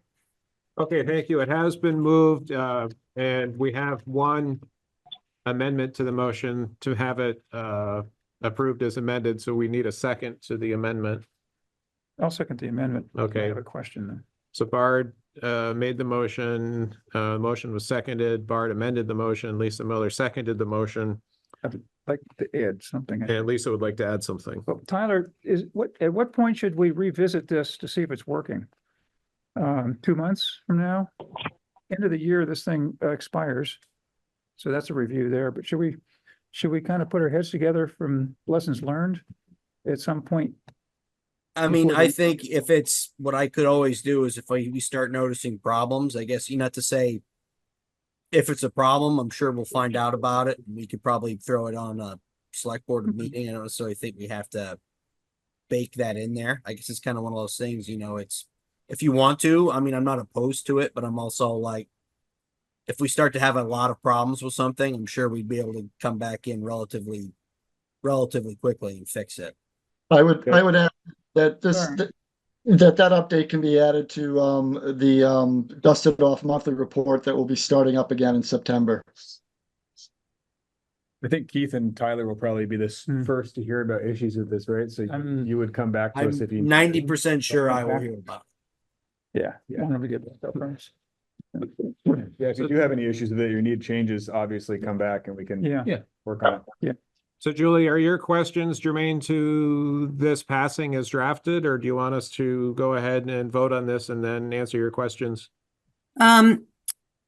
Well, I have a lot of questions on this, but I think I'm okay if you want to pass it first. I have a lot of procedural questions around some of this and some of the concerns that I think somebody had raised earlier about, I mean, obviously a stream is a continuous thing. And so what happens upstream affects downstream, but you can go ahead and pass this and I can ask my questions after. Okay, thank you. So calling the motion to a vote, this is a motion to approve the as amended emergency order 2024-01, which provides for temporary suspension of certain zoning approval requirements. Calling for a vote, please identify yourself and signify your vote. This is Jay, aye. Adam, I. Bard, aye. Lisa, aye? David, aye. Motion carries. Time check, we're about 40 minutes overtime. So Julie, go ahead, ask your questions. The floor is yours. Yeah, so one of my questions has to do with the procedure. So I had been told that if even when the town gives permission, that it then gets bumped up to the state, and the state has to be notified within 72 hours, and then the state has to make a determination, and if the state does not agree with what a homeowner has done, that there could be very significant fines. And so that, has an impact on me. And so I just want to understand if that's correct, or is that consistent with your understanding or not consistent with your understanding? So Julie, just to clarify, this is specific work to stream banks, water flow? Yeah. Okay. Tyler, Keith, what do you want to? Yeah, I mean, as far as the town of Richmond is concerned, we're taking care of that through the emergency order, so there's no issue there. As far as the state is, they are also under an emergency order to eliminate the need for permits at this point. That's my understanding. Tyler may have may have a little bit more information on what the state is requiring, but what we're requiring is pretty black and white in our order. Yeah, basically just to piggyback on that is that from having what our attorney read of the governor's executive order, and from what Josh has shown me, that they've casted a pretty broad net to exempt pretty much any work in the stream for a limited amount of time. Now, that being said, I would still probably advise anybody who came to me and said, hey, he says, are we good with this? Yep, the town's not going to require a permit. Give the state a call and be like, hey, I have a guy, he's coming to do this. Because again, if there's an executive order, they'll be like, yep, executive order, knock yourself out. If there's a problem, that's probably where you'll find the problem. My whole point of really wanting to have this done is that we are taking ourselves out of the process and just saying, leave the state, let the state take care of it. It's the public water anyways. Again, we are very much an outlier in terms of towns that even permit this activity at all, or even involve themselves in permitting it. So I think in this particular instance, removing ourselves from it isn't really going to, really cause any more harm, and actually going to make us more in line with what's common practice by municipalities across the state.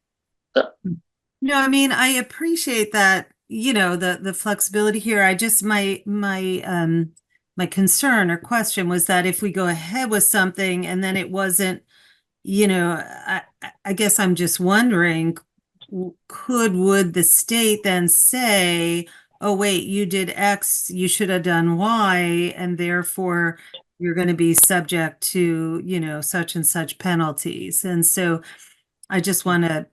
Julie, I think that's a good question. I don't think it's exactly a question the select board can answer right now, but I would work with Keith and Tyler on that. I also think that kind of the state's guidance, quick synopsis is that as long as you or the contractor are making a good faith effort, they're not going to come back and make you redo and re-permit. Now, obviously, if you went in and harvested gravel for a financial gain, that would not be a good faith effort. But I think as long as you're doing your best, you'll be good. Yeah, well, okay, thank you. I don't intend to harvest. And Julie, like I said, I know you have Chris coming tomorrow to take a look at your property. Just call the state. I'm sure you're not the only person who's going to be doing it. Be like, I want to do this. This is what I'm planning on doing. Do you guys have any problems with it? Yeah, and I mean, I feel good about the fact that Chris is coming out, and I feel like that's going to be super helpful and give us a lot of guidance. But, I guess what I'm wondering is the stream goes all the way up, right? So our neighborhoods, we're going to, we'll listen to what Chris says, I imagine. But, let's say, in that thing that you just all signed, it says stream bank alteration. I mean, people could do things that then affect downstream. And so it just is nice if there's some check and balance to the process. That's all I'm wondering about. And I think the check in this case, Julie, would ultimately still be the state. Because again, I'm advising anybody who would do this to reach out to the state. And again, this does get at a broader problem that the legislature tried to take care of this last year with the passage of S213, which was to try and look at regulating development in river corridors across the state, which is largely to your point, which is because they are, what happens upstream and downstream, what happens upstream impacts what happens downstream. I think what we're trying to do here, at least with this, is to strike a balance between, you know, recognizing that we don't really, yes, why we review it, we really don't have any hard standards that we review these projects to in the first place. Okay. B, you know, the goal of this is to try and help people, Yeah. essentially try and get out of the way and saying, unless we're really providing value, let's let people go. And again, could there be problems as a result of this? Possibly. But that's the risk you take of trying to strike the balance between, you know, efficiency and oversight in an emergency situation. Right, right. No, I mean, and I'm appreciative that you all are giving, you know, residents flexibility. I'm just trying to understand sort of the bigger process around what could happen, but I think that Chris will be helpful tomorrow too. Yeah. Okay. I'd suggest if you have any further questions or concerns about this, you follow up with Keith and Tyler directly. Okay. Yep. Thank you. Thank you. Are we ready to move on? Mhm. Okay, next we have consideration of approval of a contractor to clean and repair the flood damage in Volunteers Green. So this is the damage to the ball fields, the damage around the bathrooms, the concession stand, the road going along the side of Volunteers Green, the washout in the playground. The proposal was in the packet. Anybody have any questions related to the proposal? No. $23,000 for the main work, or $26,500, including the removal of the 4 trees that fell over in the flood. So just to clarify, this proposal covers all the cleanup of everything. Pretty much everything, but no materials for the ball fields or the play structure. Right, it does not include the gravel, the wood chips, or the clay for So is that not part of this at all, or is that just not included?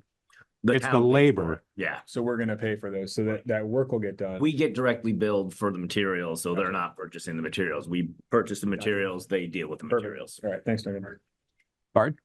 And just, you know, if you've read this and looked at the photos, it's really sort of the field area. It's not the building. Right. Yeah, Well, concessions. yeah. I mean, yeah. Yeah, we've already that has already been cleaned out. Okay. But there is a lot of material sediment around the building that this would cover. Right. And it's a lot of stuff that the highway crew was able to do in last year's flood, but obviously he's not able to do this year. Mr. Chairman, Yes. I would like to move to hire mow and maintain for cleanup and repair of Volunteers Green, including the removal of fallen trees at an amount not to exceed $26,500. Thank you, Jay. Do we have a second? Is Bard, I will second that. Thank you, Bard. Motion made by Jay Furr, seconded by Bard Hill to hire, mow, and maintain for cleanup and repair of Volunteers Green, including the removal of fallen trees at an amount not to exceed $26,500. And for clarification, the town will be supplying the wood chip mulch, the clay for the ball fields, and the gravel to repair the road. Before we vote on this, I do just want to say that I was actually surprised at how low this was. I was expecting it to come in higher. I think this is a really good deal, and I was very encouraged to see this, and I'm certainly in favor of it. Calling a motion to a vote, please identify yourself and signify your vote. Jay, aye. Adam, I. Bard, aye. Lisa, I. And David, aye. Motion carries. Thank you. Next is consideration of a request to close Baker Street for a block party on September 7th, 2024. That's the happiest thing on the agenda. David, this is Bard. I'd like to move to approve the closure of Baker Street on September 7th, 2024 from 3:30 to 8 p.m. for a block party with a rain date for the same hours on September 14th, 2024. This is Jay, second. I'll give it to Jay. So a motion made by Bard Hill, seconded by Jay Furr, all the way in Buffalo. Just an observation, I will note that when Pleasant Street requests a closure, they bring homemade hot cider donuts. I'm not seeing any little incentive from Baker Street, just pointing that out. Yeah. You must be present. Bare to win. bones. Any further discussion on the motion for the closure of Baker Street? Hearing none, calling the motion to a vote, please identify yourself and signify your vote. This is Jay, aye. Adam, I. Bart, aye. Lisa, I. And David, I. Motion carries. Next is consideration of making appointments to the committee to explore funding options for a recreation path from the village to Riverview Commons.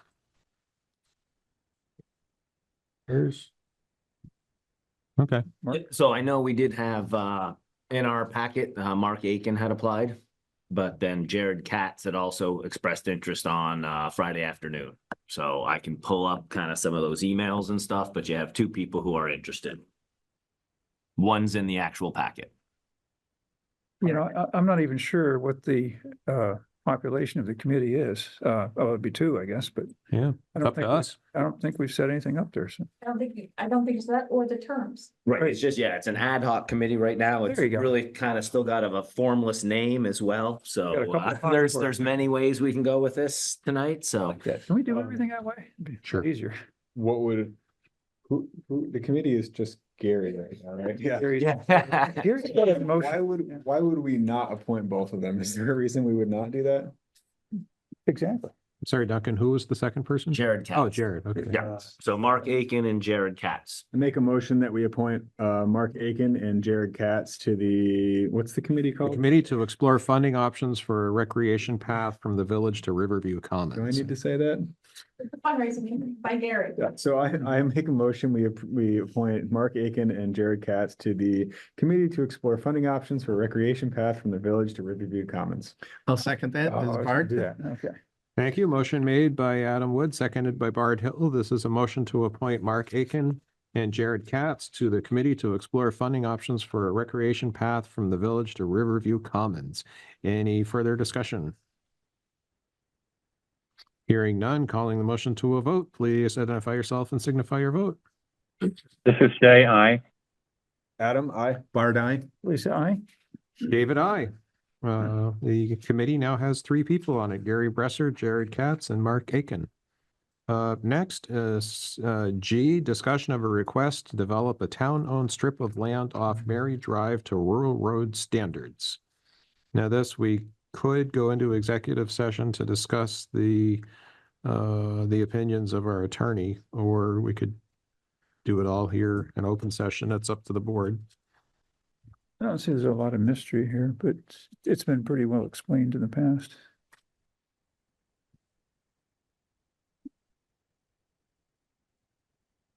Can I ask you a question, David? Yes. I'm sorry, I didn't see the packet with what your attorney is recommending for you to do. Is it an option for the town to sell the piece of land? Mhm. I will put it in writing. If you need it in writing, I'd like to make an offer for the town of Richmond for $10,000 for the piece of land with a $1,000 escalation clause up to $15,000. As long as you can provide me with clear title. Some caveat. Mhm.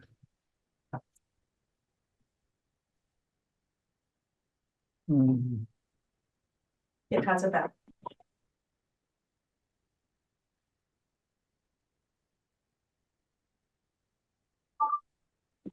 Do we have need an auctioneer now? How do we have to see?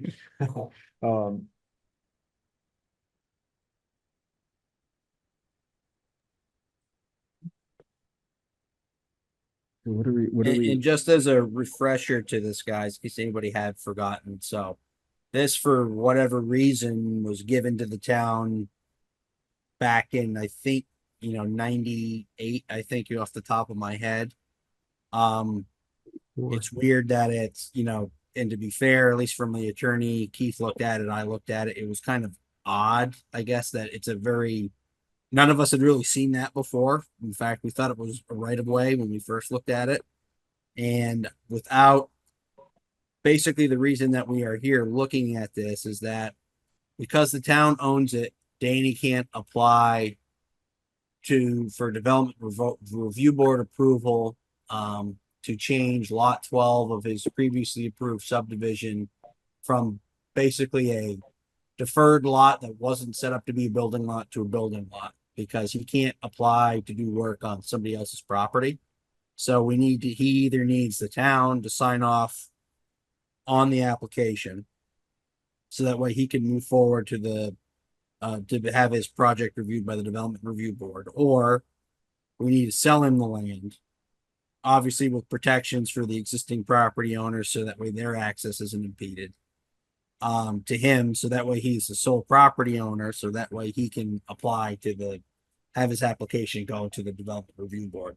Inevitably, he's going to have to come back to you guys anyways. There's some waivers and other stuff that he's going to have to get, but that's neither really here nor there. Really, the issue is that he needs either you to sell it or you to sign off on the application for him to move forward. Essentially, that's where. Yeah, I think we're all on board with that. I think, seems like the real sticking point last time was the selling price, and since he was arguing that there's no real value to it because he gave it to the town, but at the same time, he sold it right of way through his own land for $10,000.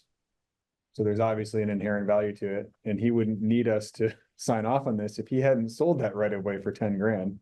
To be fair, I don't think he sold it. From my talking to him, it was sold by, I think, his mother or another member of his family who owned it at the time. Like, he did not sell the land. Yes, it is the family. We say him, it's the family more broadly because it's been in the family forever.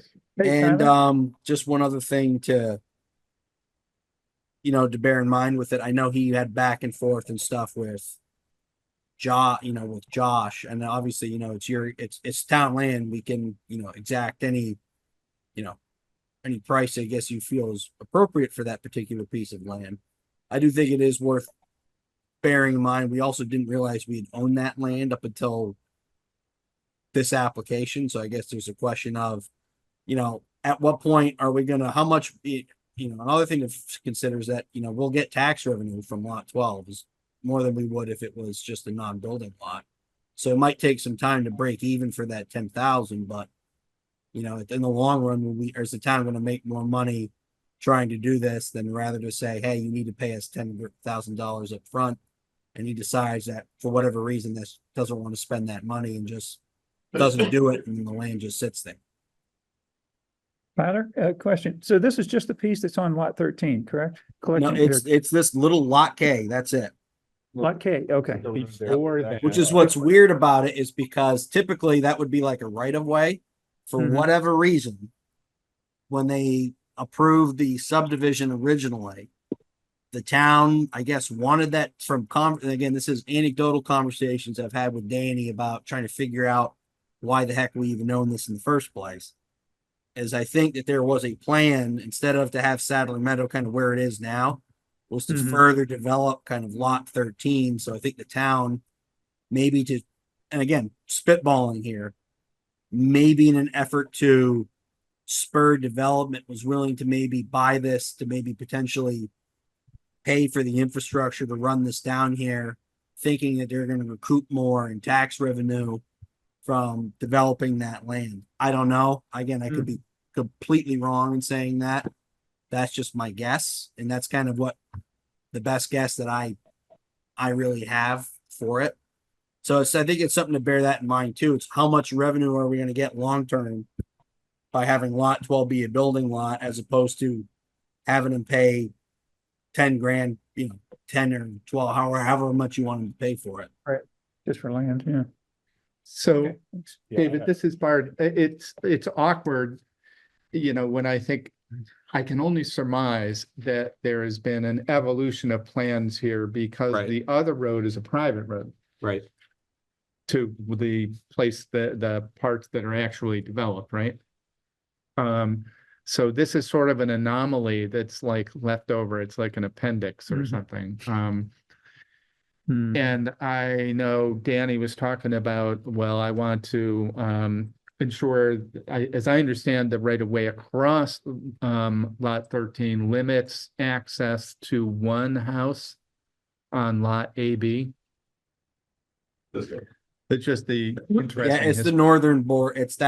It's not shown as a lot because it's not part of the subdivision, but essentially the lot where you see this gray section kind of come in right below lot 12 in the intersection, that lot kind of runs back up in there. Now, keep in mind, if we're worried about, further potential subdivision, is that right now he's already having a hard time. He's going to have to go for an exemption for the rural road standards because of mitigation that's been put on lot 13 because of his Act 250 process. He can't make that any wider. So let's say if AB or somebody else wants to further subdivide that, at a certain point, like I said, rural road only applies stops after, I want to say 5 off the top of my head, 5 or 6 houses. So if he wants more lots back there, it would have to be built to a public road standard, which he already doesn't have the width to do the rural road standard. So again, you're going to have some limiting factor there. It's not like it's going to be, next thing you know, there's going to be 15 more lots or something back there. Go ahead. Yeah. Come on down. Hey, Pete O'Neill, lot AB. So yeah, I mean, I think for us right now, there's nothing that's a private road in there, I think, right? Because lot K is currently a driveway that goes into the right of way on lot 13. So really, I'm just trying to figure out like where's going to be widened, how far, and who's going to maintain what parts going forward. Because right now, lots J, L, and us at AB are, you know, plowing, maintaining, grading, graveling, doing all that stuff, those parks. So, and I don't want a toll booth put up, so I can get to my house. So you have a right of way. Good easy pass is there. Yeah, so right now that little bit on lot 13 there, Right. that's deeded right away from Danny Pete to Brad Worthen, who then sold to somebody else who sold to us. Okay. So Lot K right now, I didn't even know it was town land. I don't know if anybody that lived up there did. It was just part of the driveway. We were surprised as well. Yeah. Yeah, nobody really realized that until Danny wanted to try and do lot 12. Like I think, or to switch that from a deferred lot for, even though that's not really a thing, I'm just calling it that. That's what it's kind of referred to in the DRB decision, to a building lot. Yeah. And to that point, obviously, any sale would have to be contingent on, protecting your existing rights and all that sort of stuff. But again, he would be, like, let's say hypothetically, if you wanted to subdivide or whatever, right, we'd still have to meet those standards. So let's say hypothetically, there was a whole bunch, like 3 new lots back here. At that point, that would have had to have enough space to be widened to a town road spec anyways. So there's going to be a natural kind of, I guess you could say, throttle on any, governor on any future development back there, just from the limitations of the access. Unless you came in from completely different direction. In that case, then you could maybe put more lots back there. But if you're talking about having to use this little extension of the right of way into lot AB, I mean, you're going to be limited anyways. And just to be fair, like I said, this is very preliminary. Any future subdivision, any of the property abutters to this are going to be notified and have the opportunity to participate in the DRB process. So in terms of how much is he going to widen and what specific plans, that would kind of be addressed once we get an application to the DRB. And certainly any feedback any of the neighbors have would be most welcome, and make sure the board gets it. But I think this is kind of like, this is just to get in the door. He has to be able to either own the land outright so he can either apply, or the town has to sign off on the application, letting him kind of further develop on town land. So that's kind of where we are. This is the pre-step to even start getting in the application, to start the process. So Tyler, why would the town not want to maintain ownership of it, but ask Danny to upgrade the road? Well, you could do that, and that's what Danny wanted. Danny, at this point, I think is, I hesitate for speaking for him, but I feel that the communications that he has sent to Josh, which I think is also in your packet tonight, I think pretty clearly goes to that point. And I think he would, at this point, like the town to retain ownership and either essentially, put whatever safeguards they want in terms of protecting the rights of the people that are currently using lot K, and then just have the town retain ownership of it. And at that point, if you want to get some money for the application, maybe you could. Again, that's not really it's not my call to tell you guys what to do with town property. But I think it's, it's, again, I kind of coming back to, I think my point is at what point, how much, is the 10,000 in the end run going to be worth more to the town as opposed to just the passive tax revenue that we're going to get from development on lot 12? Yeah, somebody wants to buy it. So it's not like maybe somebody will buy it. Somebody's actively would like to purchase this, which is kind of what's spurring this whole conversation. Go ahead. Hey, Ash Kreider, I'm lot J with my wife and kids.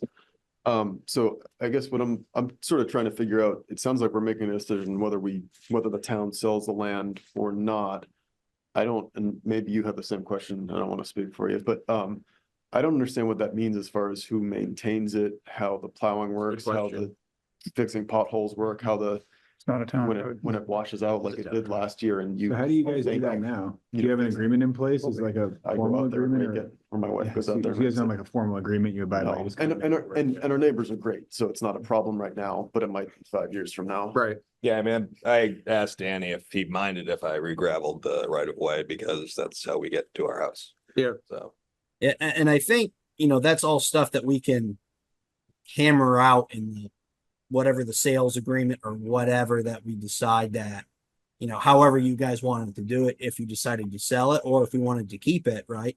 We'd have to probably involve David Rue to make sure that there's language and obviously the abutting property owners as well, making sure everybody's interests are essentially protected and maintenance, those questions of maintenance and all that stuff are kind of codified. Like this isn't going to be decided, I think, tonight, and this is the end of it. Like this is just, I think, what does the town want to do? Do we want to sell it? Do we want to keep it? And then kind of figure out, and then once we have that direction, then kind of get into the nuts and bolts as to what logistically are we going to need to do to make this happen one way or the other. Yeah, I don't want to belabor tonight because I know you guys are already way over time. So really in the end, I just wanted to get an idea of what the options were, what the next steps were, and really what's, going to be the maintenance considerations and how we can make sure we can still get to our house. The offer is legit that I made. I understand the easement rights for all the property owners that live on the road. It has a value. I strongly recommend the town sell it, not allow other people to develop your land and then potentially have homeowners come back and say, how come you aren't maintaining something? If you sell to the developer, I think you have a clause in there that the developer is required to put in association so that these folks can have assurance with how the road is maintained and it comes because there's going to be another lot on it. And if he's going to do any improvements to the developer to do the next lot, then an association, just like you make the DRB, and Right. this is the way around the DRB having to make regulations, is you do some shady thing like what's happened here with this strip of land. So have an association so everybody knows the percentage of what they're supposed to maintain, because you don't want to maintain all the way. You want to maintain to your house, you want to maintain to your house. That's how it usually works in an association for a road. So you have an easement Also now, not but when there's you no have association. formal arrangement for maintenance and. No. Maintenance is still Maintenance agreement. correct. Yeah, we don't have an easement, it's just town land. Like, we're driving up the bottom half of lot K and then. Your lot might have been developed. You can double check, your lot might have been developed before that with that strip as part of it in your deed. So just double check. Well, the lot K is on our deed. Correct. So it might say that you have an easement Right. across lot K, is Oh, what I'm saying. perhaps. Right. That's your guaranteed your access to your Yeah. property. That's what I was just trying to. Pardon? This is unprecedented for me. We have these conversations about public roads or private roads, and here we have one that's a public road. Public property, but Private private road. Private road, it's like, it just makes. no sense. Backwards. I keep meaning to go drive up there too, just because I can, and I haven't yet, so. Yeah, There's no, we, other lands- Term for that, so. Just to let you know, there are other town lands in Richmond that you all don't even know about. That's and I can probably always forward true. to you. So does Mary Drive show up on any list of town roads, or is it really treated? No, Mary Drive is. Mary So up Drive. to that circle, at the So end of that's K. there. The cul-de-sac, yeah. So then it's, we, that's why there's a we cul-de-sac. own and maintain to the cul-de-sac. Correct. It's paved and we plow it. Yep. Right. And it's really the extension Okay. there, which is driveway owned by the town. Right. Correct. Apparently. So what, I mean, do either of you have a preference for how this turns out, as long as you have access to your house and? I care that we have access to our house and that, if someone buys up your house and they're a jerk, that. We don't have to pay for all of the plowing, Right. all the maintenance, Yeah. and. I would also- Duncan, do you think you Yeah. could pull up the email exchange between Josh and Danny? Maybe give people an idea of what Danny's preference was on that. I'm not sure if how many people I had a think chance to yeah, see it. these guys already have existing houses there, so I'd rather hear. I did have one more point. Yeah, go for it. That road up to your house and you weren't here. The contractor didn't do a good job. It washes out every year, even without the rain. Any amendments, I want to make sure that it's done, to the proper road standards, signed off, stamped by a PE, whatever the appropriate standards are. And that, if it turns out that corners were cut, I don't know what the right thing is, if it's a warranty on it for a year or 2 years or something. Whatever that is, I want to make sure it's done properly, because it's not now, it's not a big deal. It's a couple hours of raking. It's a pain, but it's not a big deal. But it's But liability. it will be when it's twice as wide. Yeah. And it's, a lot more. Even after this last storm, I was out there just, today. Yeah. Grading up there and threw a couple truckloads, but yeah, when I bought the place, they told me no one's building up there and never washed out, so. I don't know what the realtor was thinking. It hadn't. Yeah. No, that wasn't a lie. Okay. That was true. Yeah. Yeah, I mean, from my perspective, building there obviously is fine. It's his land. I just want to get an idea of, what the implications are, not to overuse the term tonight, but downstream. So the actual ownership, you guys have a preference of, really, as long as it maintains how it is now and there's some guardrails for. Yeah, I don't have a huge preference. I mean, it'd be kind of nice to own our own driveway from my perspective, but I don't get a whole lot as long as we have the right to it. Co-op driveway, how do we? I don't want to make it complicated. That's no fun for anyone. Is there any precedent for a private road on public property? Probably. If you're asking me, everybody that I talked to, especially David Rue, was very hard pressed. I think he could think of one other example where he saw something kind of like this. It is very much an outlier. So I'm not sure how many instances that you're going to find where this has kind of happened. I mean, like I said, when I read it the first time, I said, oh, they're talking about a right of way. And then Danny was pointed out, no, you guys actually own the land, it's not just a right of way. And turns out he was correct, because I was shocked when I saw that. And so was, Josh and Keith and everybody else who took a look at it. So I don't think, at least in our town. There must be situations where people have a private road, whether it be just their driveway or a shared driveway that goes across public property, right? I'm not going to say no, but I don't know of any off the top of my head. That doesn't mean that one doesn't exist, but it's certainly not the rule. When it do exist. Right. Question is if you want to get into being the permittee We on don't. land We don't for want somebody else to develop. We don't.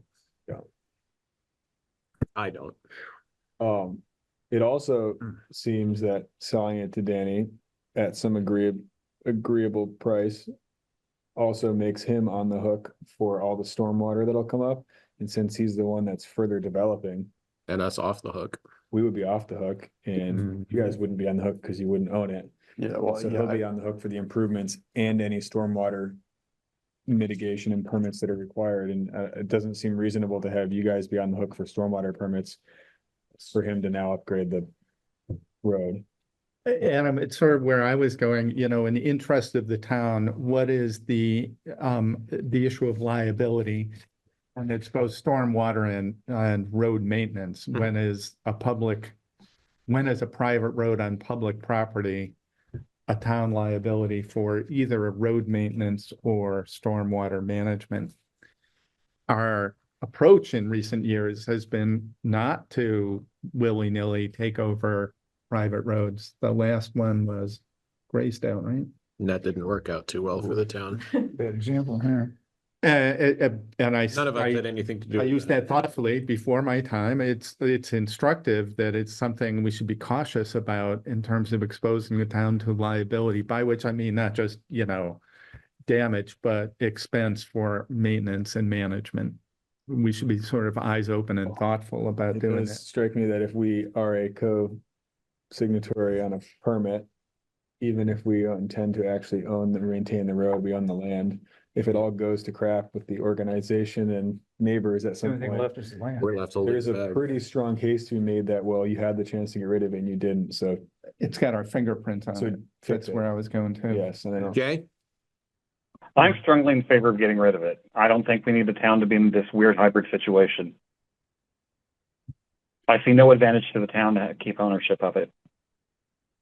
So if we were to pursue that, Jay and others, what do we think the town getting rid of it looks like? Do we put it out to bid? Do we revert to the developer? Like, Put it out to bid and then. It's an asset. What's your policy on It's how you interesting, sell a assets? bid is. yeah, I think that's where I'm going. Mm-hmm.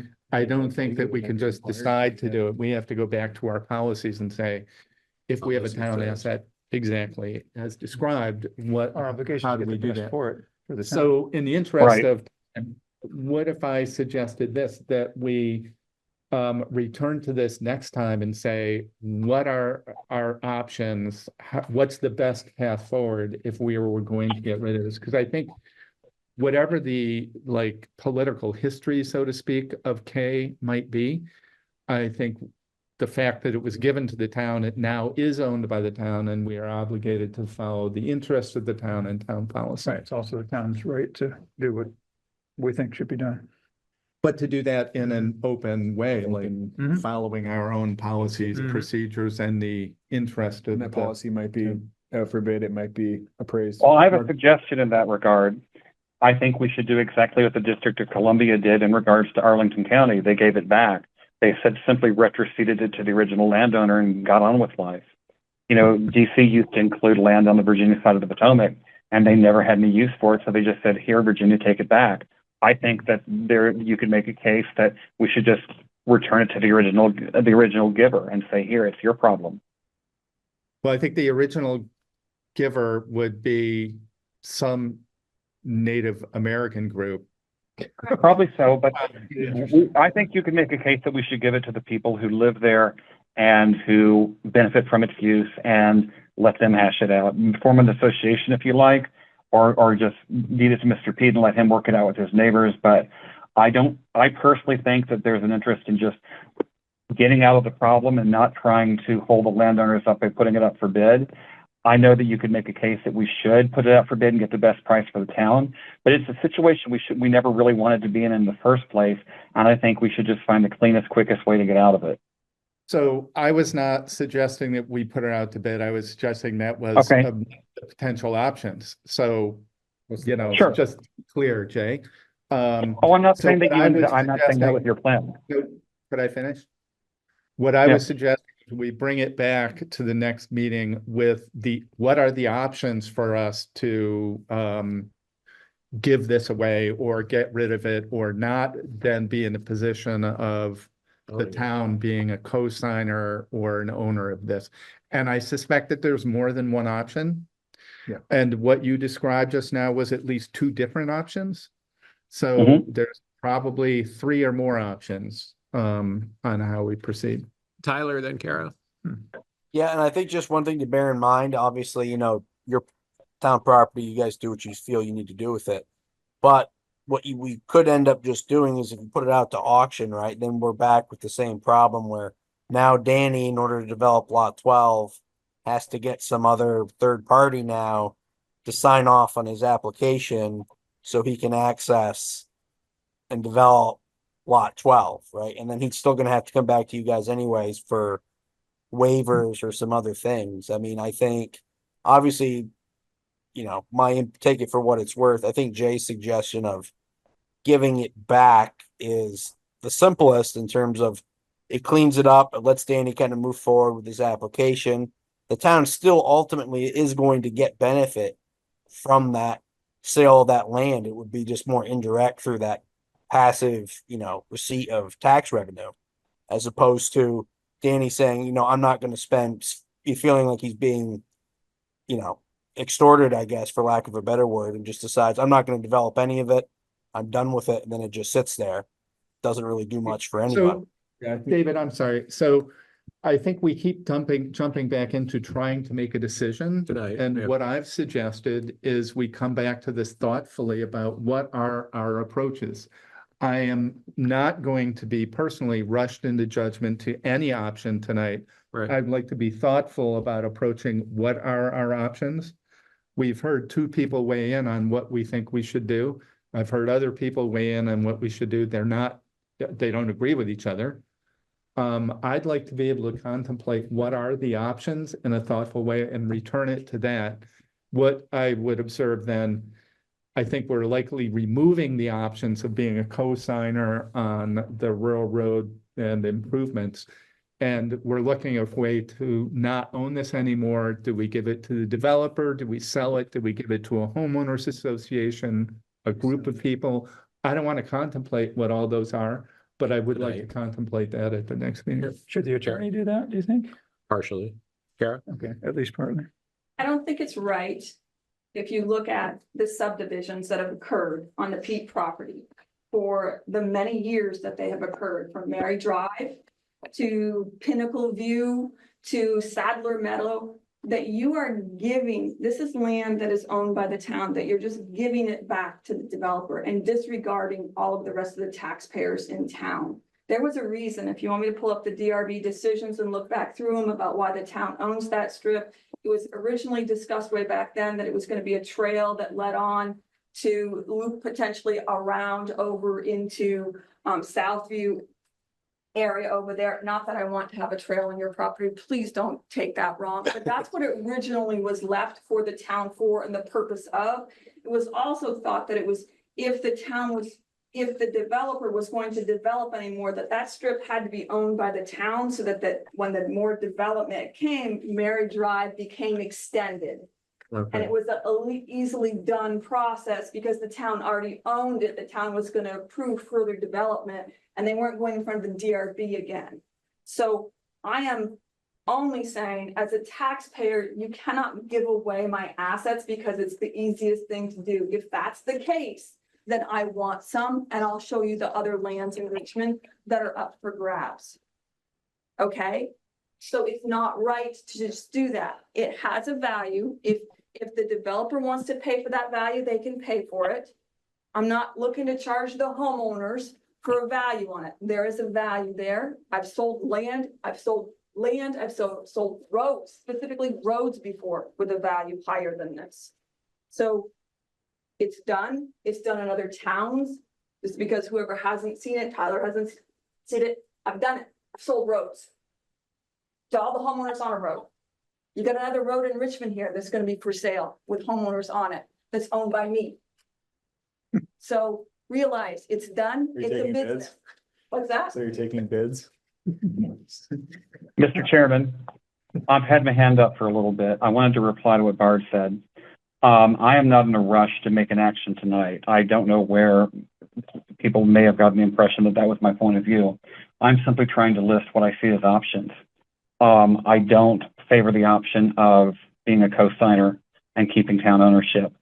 How it happens after that is I'm, absolutely open to discussion. But I am not in a rush to make judgment. I'm just indicating what my personal preferences lean toward. There is one option though that I wanted to mention that I don't think anybody has brought up. In terms of this town-owned land, we have been looking for a place to put the town playground. I mean, I have young kids. Yeah, Got a young kid. yeah, we got a 5-year-old. Anyway, so just to end with the joke, but I think yeah, I think contemplating it and bringing it back to the next meeting is fine. I'm just saying in general, I don't like the town to be in entanglements it didn't want to be in the first place. So I'd like to find some clean way that works for everybody. Yeah. You have another comment? No, that's it. So what are Here, Kara. You. Oh, me? You had your hand up. Oh, yeah, so that was just, if it gets sold, I just want to make sure there's something written in, so then the cost of that sale doesn't get split 3 ways, and us and the Criders and the other people that have to buy another right away through the new owner's land. You don't have to. You have a legal easement, would never have to buy another right of way. Yeah. You do not have to buy a right of way. Yeah, that was a clarifying question I asked earlier. So you have the right of way, but there's no formal agreement as far as maintenance. We have the right of way with Pete for the top part, the town part. You have a right of way across the town as well. Okay, that is- It would be built into any deed they sold. Okay, so we'll dig a little deeper into this, figure out which options we have available and what it look like. By David, so who's gonna come back with, who's gonna dig these options up and then figure out how they fit? That's a good Town question. policy and. Well, we don't. options would be keep it. What would that look like? Sell it. What would that look like? Yeah, but I guess more importantly, like what town policies or precedent do we have in place that supports those options and all that? Cause I mean, we've covered the options, but. Well, if Danny if Danny wants to develop it, he would have to develop it to rural road specs. That's all Yeah, I specified. guess my question is for the sale of town land or transfer of town land, is Josh gonna figure out what the policy is and all I that? think Take the Josh tree Tyler, binder off the potentially shelf and- attorney. Yeah. Josh Tyler, potentially attorney, what are the ways in which we could dispose of this using our policies and standards? Yeah. And, you know, treating everybody fairly, so to speak. Yeah, learning. It's good. If we dispose of it, another option would be it being brought up to rural road specs and us keeping it, but that would have to be very clearly spelled out what that would look like. And then you would have to sign off on his application if he went to go apply to a DRB. Because that's ultimately kind of where, again, I see myself somewhat limited in this because I'm not an attorney and I don't know the town's procedures for selling land. Really what we're trying to do is if I'm trying to get him in the door to a DRB, he either needs to own it outright or the town, if it wants to keep it, has to sign off on his application with whatever conditions you want to put on it. So that way he can start the ball rolling and get in to start the process of getting it reviewed. So that's kind of where I'm at. That's really the thing that I'm interested in. It's however you want to have it done. Right? If you guys want to keep it, great, sign off on the application. If you don't, sell it however you guys want to do that. And then it'll come to me in the DRB. But So Josh will do his magic, give us options with backup and we will nitpick them and then decide. We'll say we want Make him option answer the C with sub option A and B. No pickles. Okay, are we ready to move on? Absolutely, guys. Well, Thank you for coming. yeah, Thank you. Stay involved too. I mean, no one's gonna take away access to your house. Yeah, no, We don't think you are. Keep up on it. And if you have critiques or questions or anything, reach out. Yeah, cool, thank you. Playground's coming. Yeah. Moving on to H. Consideration of adoption of a resolution to utilize the American Rescue Plan Act ARPA funds for the fiscal year 24 payroll expenses and discussion of establishment of a special projects fund for projects that were approved to be paid for with ARPA funds. David, I presume this is essentially a prelude to whatever Connie's gonna come up with for her cash flow, so. Seeing it's not a standalone. This is the first part of the two-part creating a special reserve, right? And so we need to do the special reserve and Right. pull this money out, or as Mhm. I think we talked about is not pull it out right away and use it to cover. some Right, cash we're flow not short saying it term. has to be, it's the ability to do that if and when. And if we create a special reserve, do we have to fund that reserve with the full amount immediately, or can we create a reserve and not fund it and use this for cash flow and then We should make that part of the, legally, does the reserve need to be funded immediately when we create it, or can we create it so that we then, as the cash flow? How about to be Yeah, it says, to be funded at the discretion of the treasurer? Yeah. right, special project reserve fund at a date in the future when cash flow has become more secure is kind of the line I'm pulling from the memo. Could we, Yeah, I guess, can we just clarify for the future? Can we like keep on our path of creating the reserve fund so that it's done? And then not choose to not fund it immediately if we want to continue to use this? so it's still viable if it's been approved but not funded. It's just legally, I think there's like I think it makes sense to all of us, but legally, can we do that? Well, Can you guys hear me? $1. Yes. Okay, the reason we have to do this is because we're getting close to the end of 2024 and the money has to be allocated by then. That's the number one reason, to be honest, okay? So we need to put this money in a legal, safe, compliant with the law account. What we do with it is kind of secondary to that. Right. But that's why we need to act on this now. Right. This part of it, right? This motion right now would make us legally compliant with the ARPA funds and we would be allowed to retain them. Correct. And then whether we choose to cover cash flow in our general fund or to fund a reserve, special reserve is kind of at our discretion after this. Yes. Think so? Gotcha. Kara? What's the vote that has to go to the citizens that Josh had talked about? So Creating a you're reserve. basically saying you can open this account, this Right. reserve account, when the voters approve it, But not fund it's it. ready to go. And as far as funding goes, technically the funding of it, you've already got the money. So it would just be, leave it in the general fund, but not actually transfer the money. General fund reserve. Until the voters have approved it. Right. So you're gonna pull it out if you need it for your cash flow, as long as it's built that way. I guess okay, so the first part of it, we're all in agreement. Okay, I guess I would just, we shouldn't kick the can down the road for creating a special reserve fund because we're going to need this money for cash flow short term. Right. We should stay on that path and. By the end of next month. Yeah, Mhm. okay, that was my only. Yeah.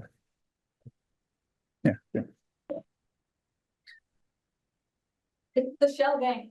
You wanna keep it? You didn't Yeah. have it spent. There you go. We have to keep it moving. Are we ready for a motion? I move to adopt a resolution to obligate and extend SLFRF funds for the amount of $993,021 for the purpose of municipal workforce retention. Thank you, Adam. I'll second that. Thank you, Bard. So motion made by Adam Wood, seconded by Bard Hill to move to adopt the resolution to obligate and expend SLFRS funds in the amount of $993,021 for the purposes of municipal workforce retention. This Any is further Jay. discussion? Oh, Adam, aye. Bart, aye. Lisa, I. David, aye. Thank you. The motion carries.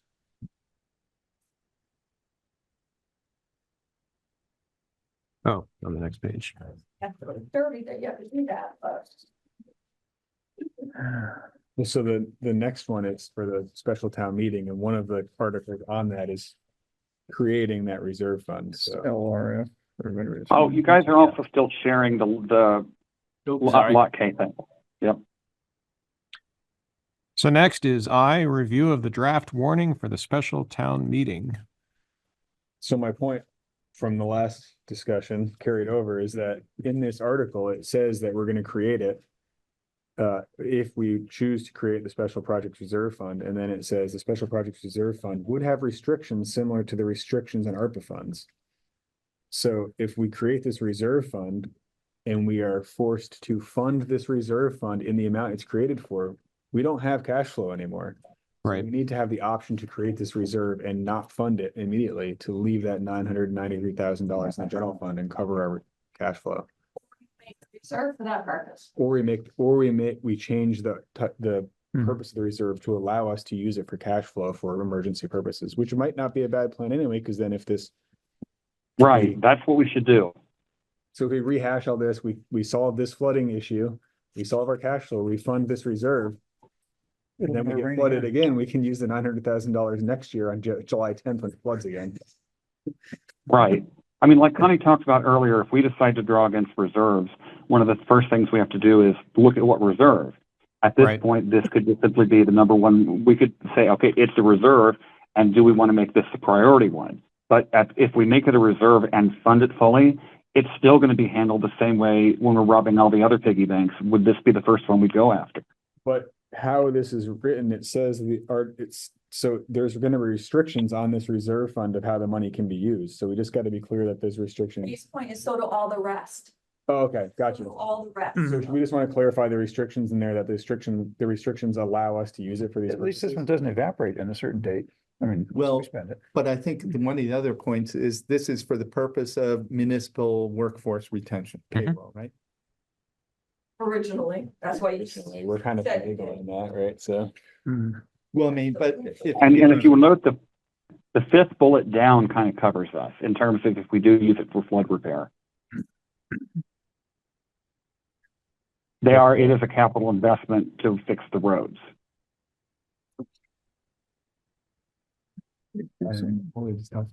Yeah, right here, I've got it up on the screen. Here, I'll increase that.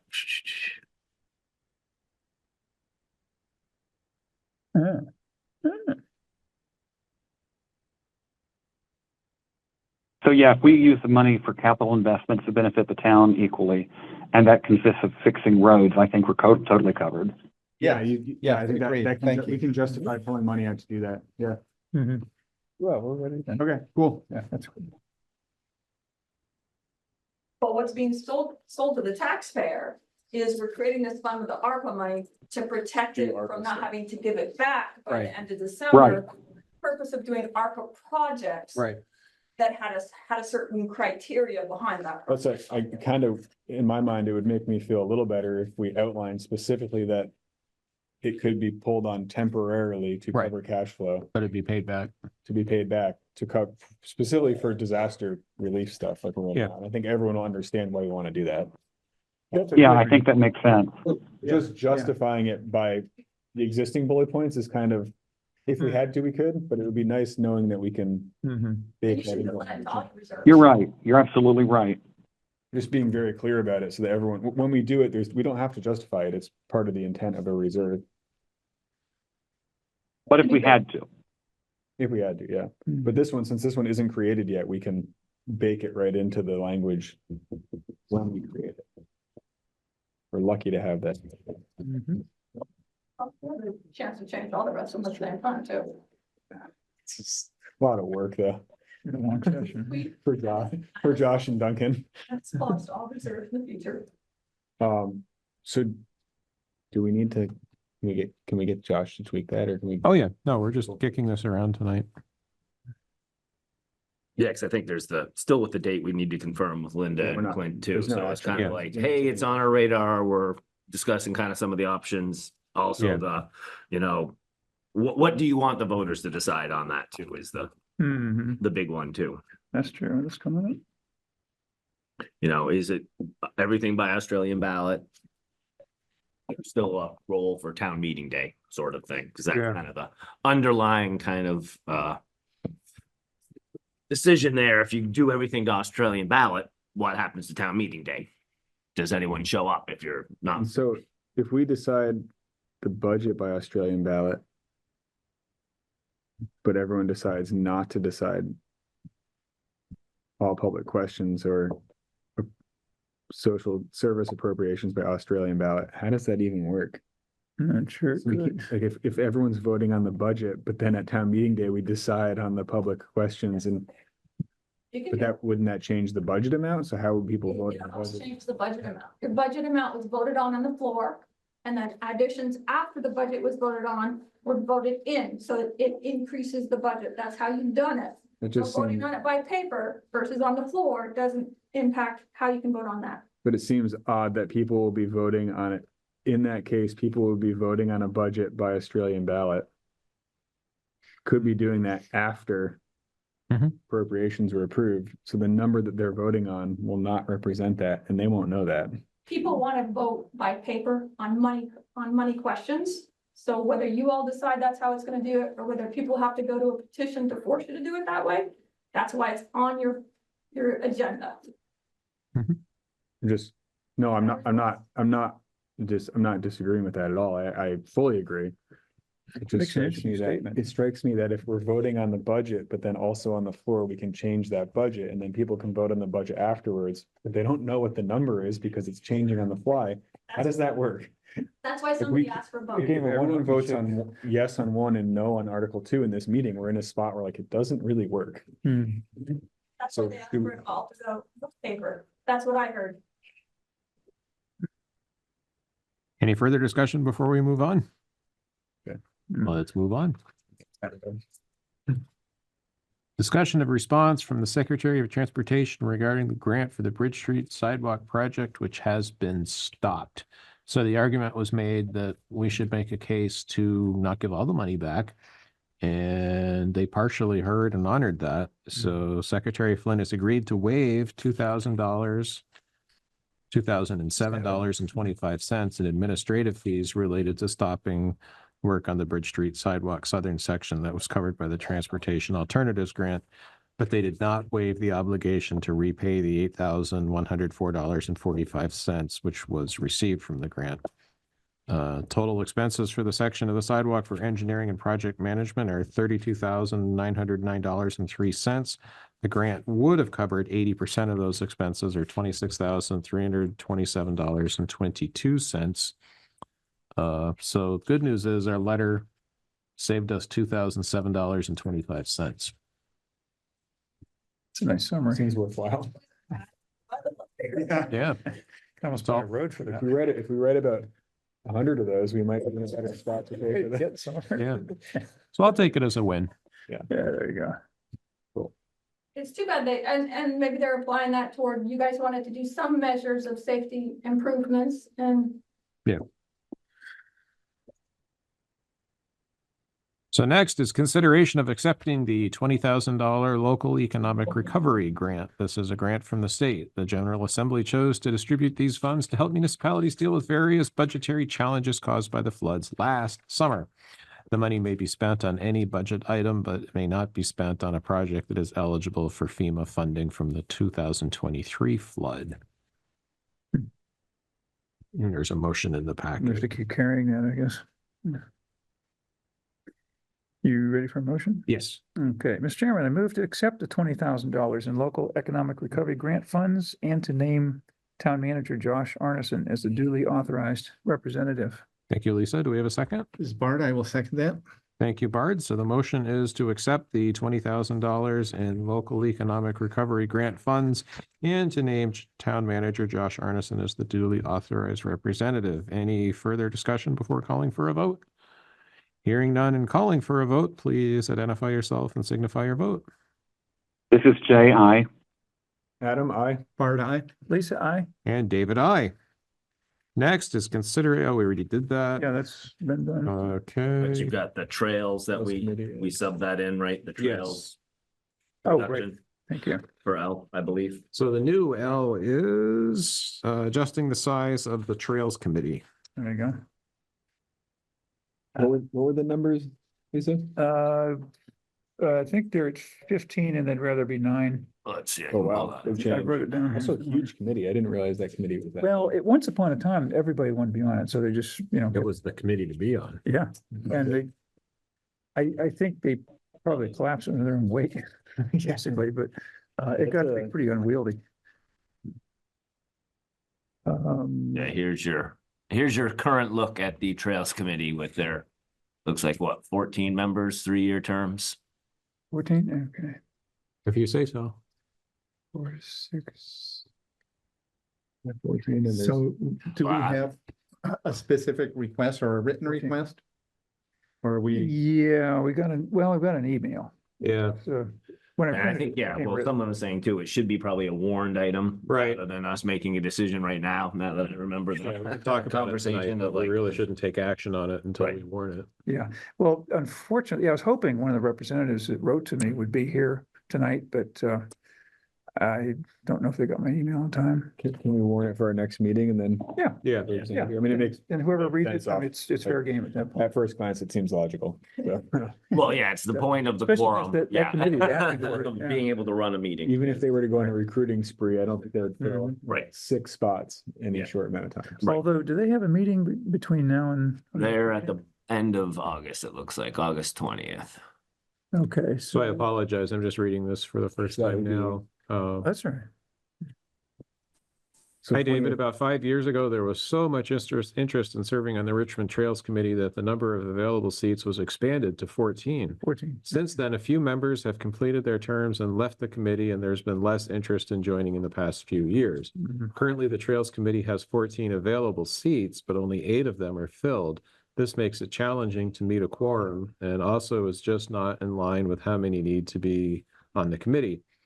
At our that's last 49. meeting on June 17th, all 8 members voted to petition the select board to reduce the number of seats on the committee to 9.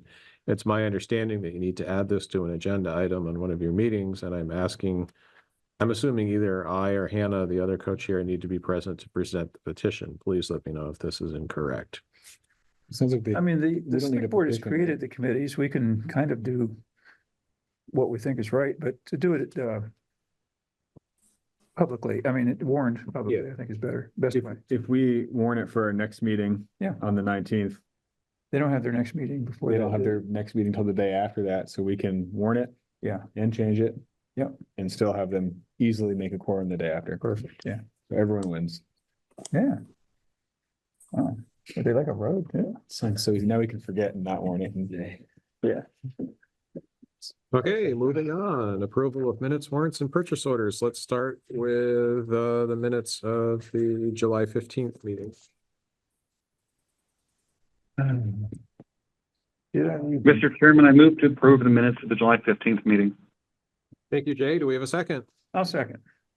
Lisa. Okay, motion made by Jay first, seconded by Lisa Miller to accept the draft minutes of the July 15th meeting.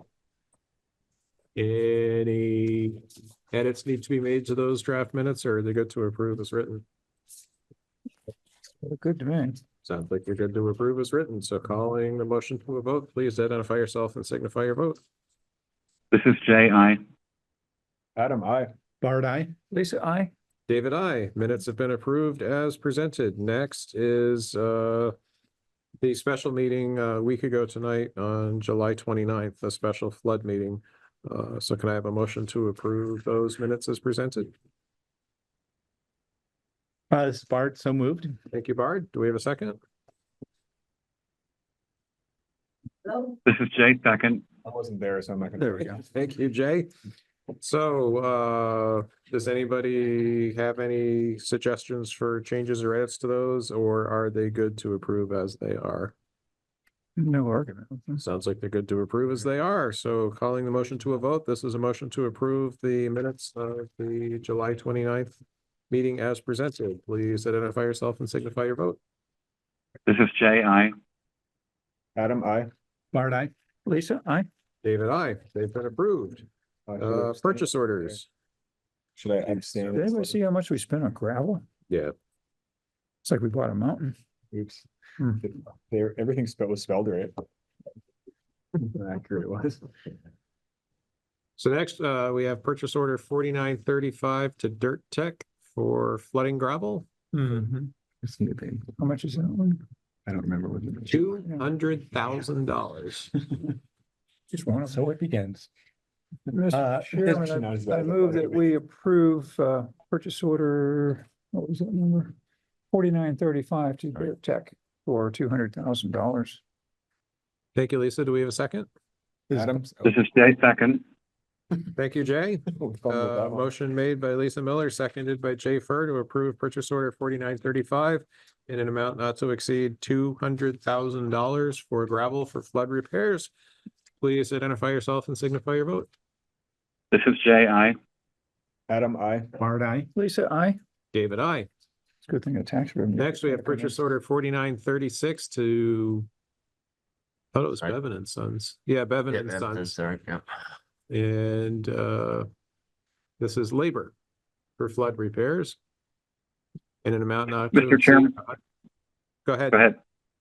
I'm just going to move to approve this purchase order in an amount not to exceed $140,000. What was the number again? 4936. This is Bard, I'll second that. Thank you, Jay. Thank you, Bard. So this is a motion to approve purchase order 4936 to Bevan and Sons for labor for the flood in an amount not to exceed $140,000. Please identify yourself and by your vote. Yeah, this is Jay, aye. Adam, I. Bard, aye. Lisa, I. And David, I. So do we have a separate one for their material? Okay, I didn't see a separate one for Dirt Tech's labor in there when I was reviewing it earlier. Yeah, so that one was various equipment and labor for Dirt Tech. Right, so they don't, This is operators and equipment. okay, so so what was the one for gravel then? So Bevins was, That's just gravel. Equipment and. That's for town usage of gravel. equipment and- say various equipment. Okay, so there wasn't, so there, okay, so there wasn't. So next is 4937 to FW Webb. Ah. Looks like 60,000. 60,000. Actually, no, I should. So David, this is Bard, move to approve 4937 to FW Webb for an amount not to exceed $60,000. I'll second, Lisa. Calling the motion to a vote, please identify yourself and signify your vote. This is Jay, I. Adam, I. Bard, aye. Lisa, I. David, aye. Let me do this share. Hold on. Our shortcut reading here. If you don't mind not seeing the purchase orders, this might be a little easier. That's better. So we're down to, yeah. 4938. Yeah. So this is Color. for $30,000. Move to approve purchase order 4938 in an amount not to exceed $30,000. This is Bard, I'll second that. Thank you, Bard. Calling the motion to a vote, please identify yourself and signify your vote. This is Jay, I. Adam, I. Bard, aye. Lisa, I. David, aye. So next is purchase order 4939 to Omega Excavation for $60,000.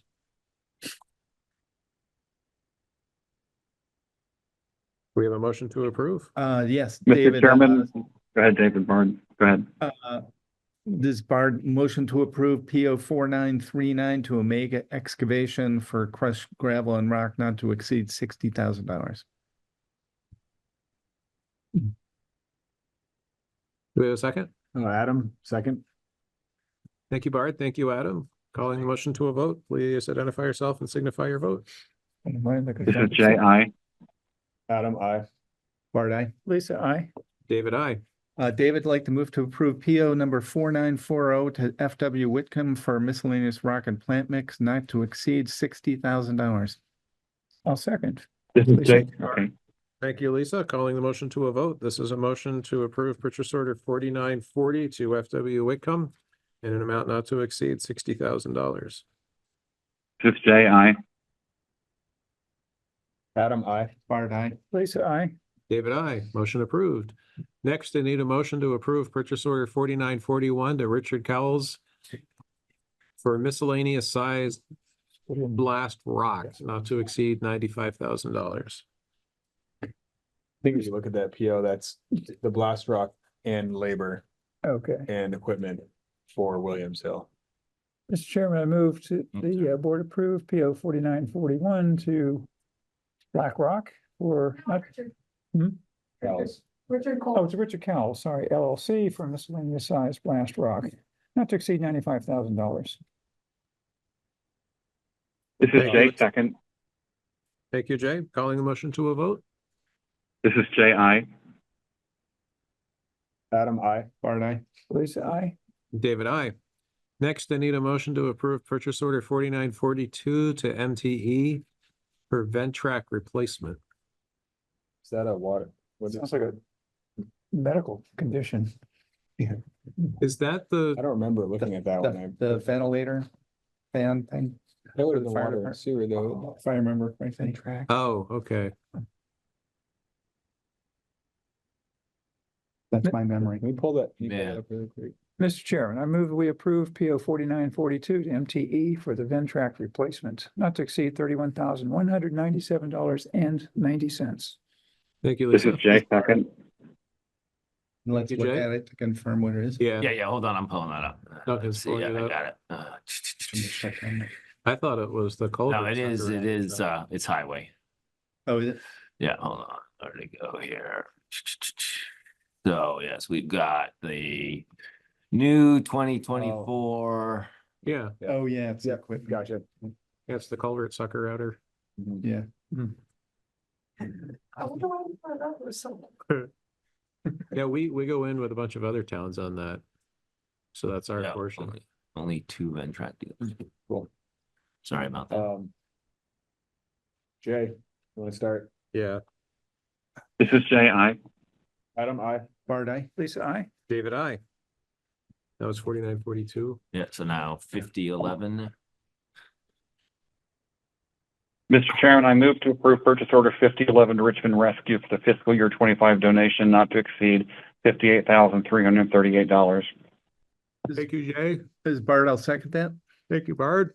Calling the motion to a vote, please identify yourself and signify your vote. Jay, aye. Adam, I. Bart, aye. Lisa, I. David, I. Next, we have purchase order 5013 to FW Webb for culverts for road repairs not to exceed $25,782.40. Mr. Chairman, move to approve purchase order 5013 to FW Web Company for culverts for an amount not to exceed $25,782.40. Adam, a second. Thank you, Jay. Thank you, Adam. Calling the motion to a vote. Please identify yourself and signify your vote. Jay, aye. Adam, I. Bart, aye. Lisa, I. David, I. And down the stretch they come. And last, we have purchase order 5020 to the Heinsberg Police Department. 19 first. We got 2 Heinsberg, so Oh, 19. right. Thank you. So first is purchase order 5019 to Heinsberg Police Department for March 2024 police coverage for $32,520. Is this monthly? Yes. Where did April and May go?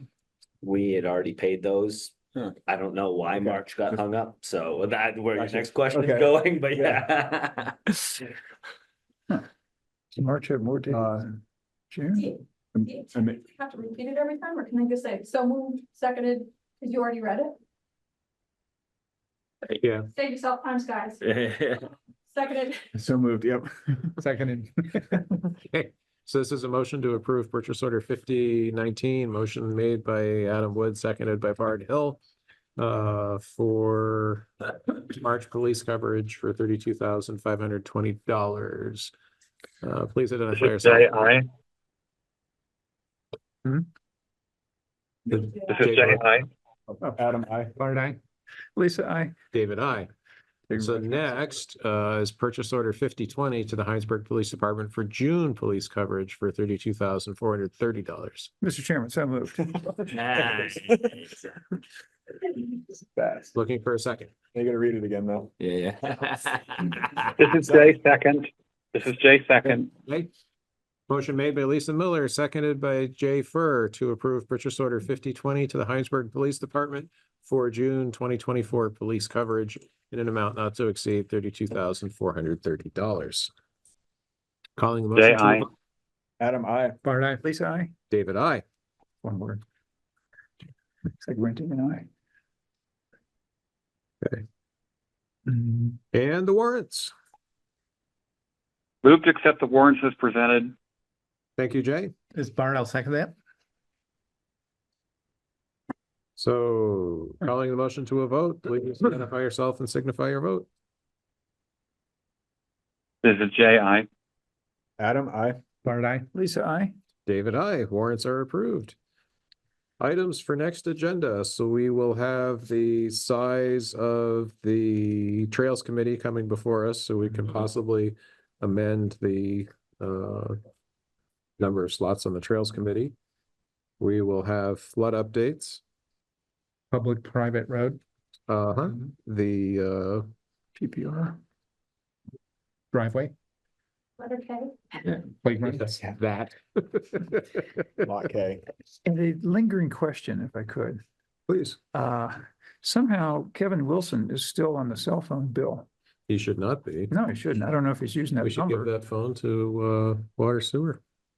Ooh, yeah. And Alan Carpenter also has a phone on the Verizon bill. It's got his name on it. I don't know if somebody else has it, but Okay. so That might be Steve's.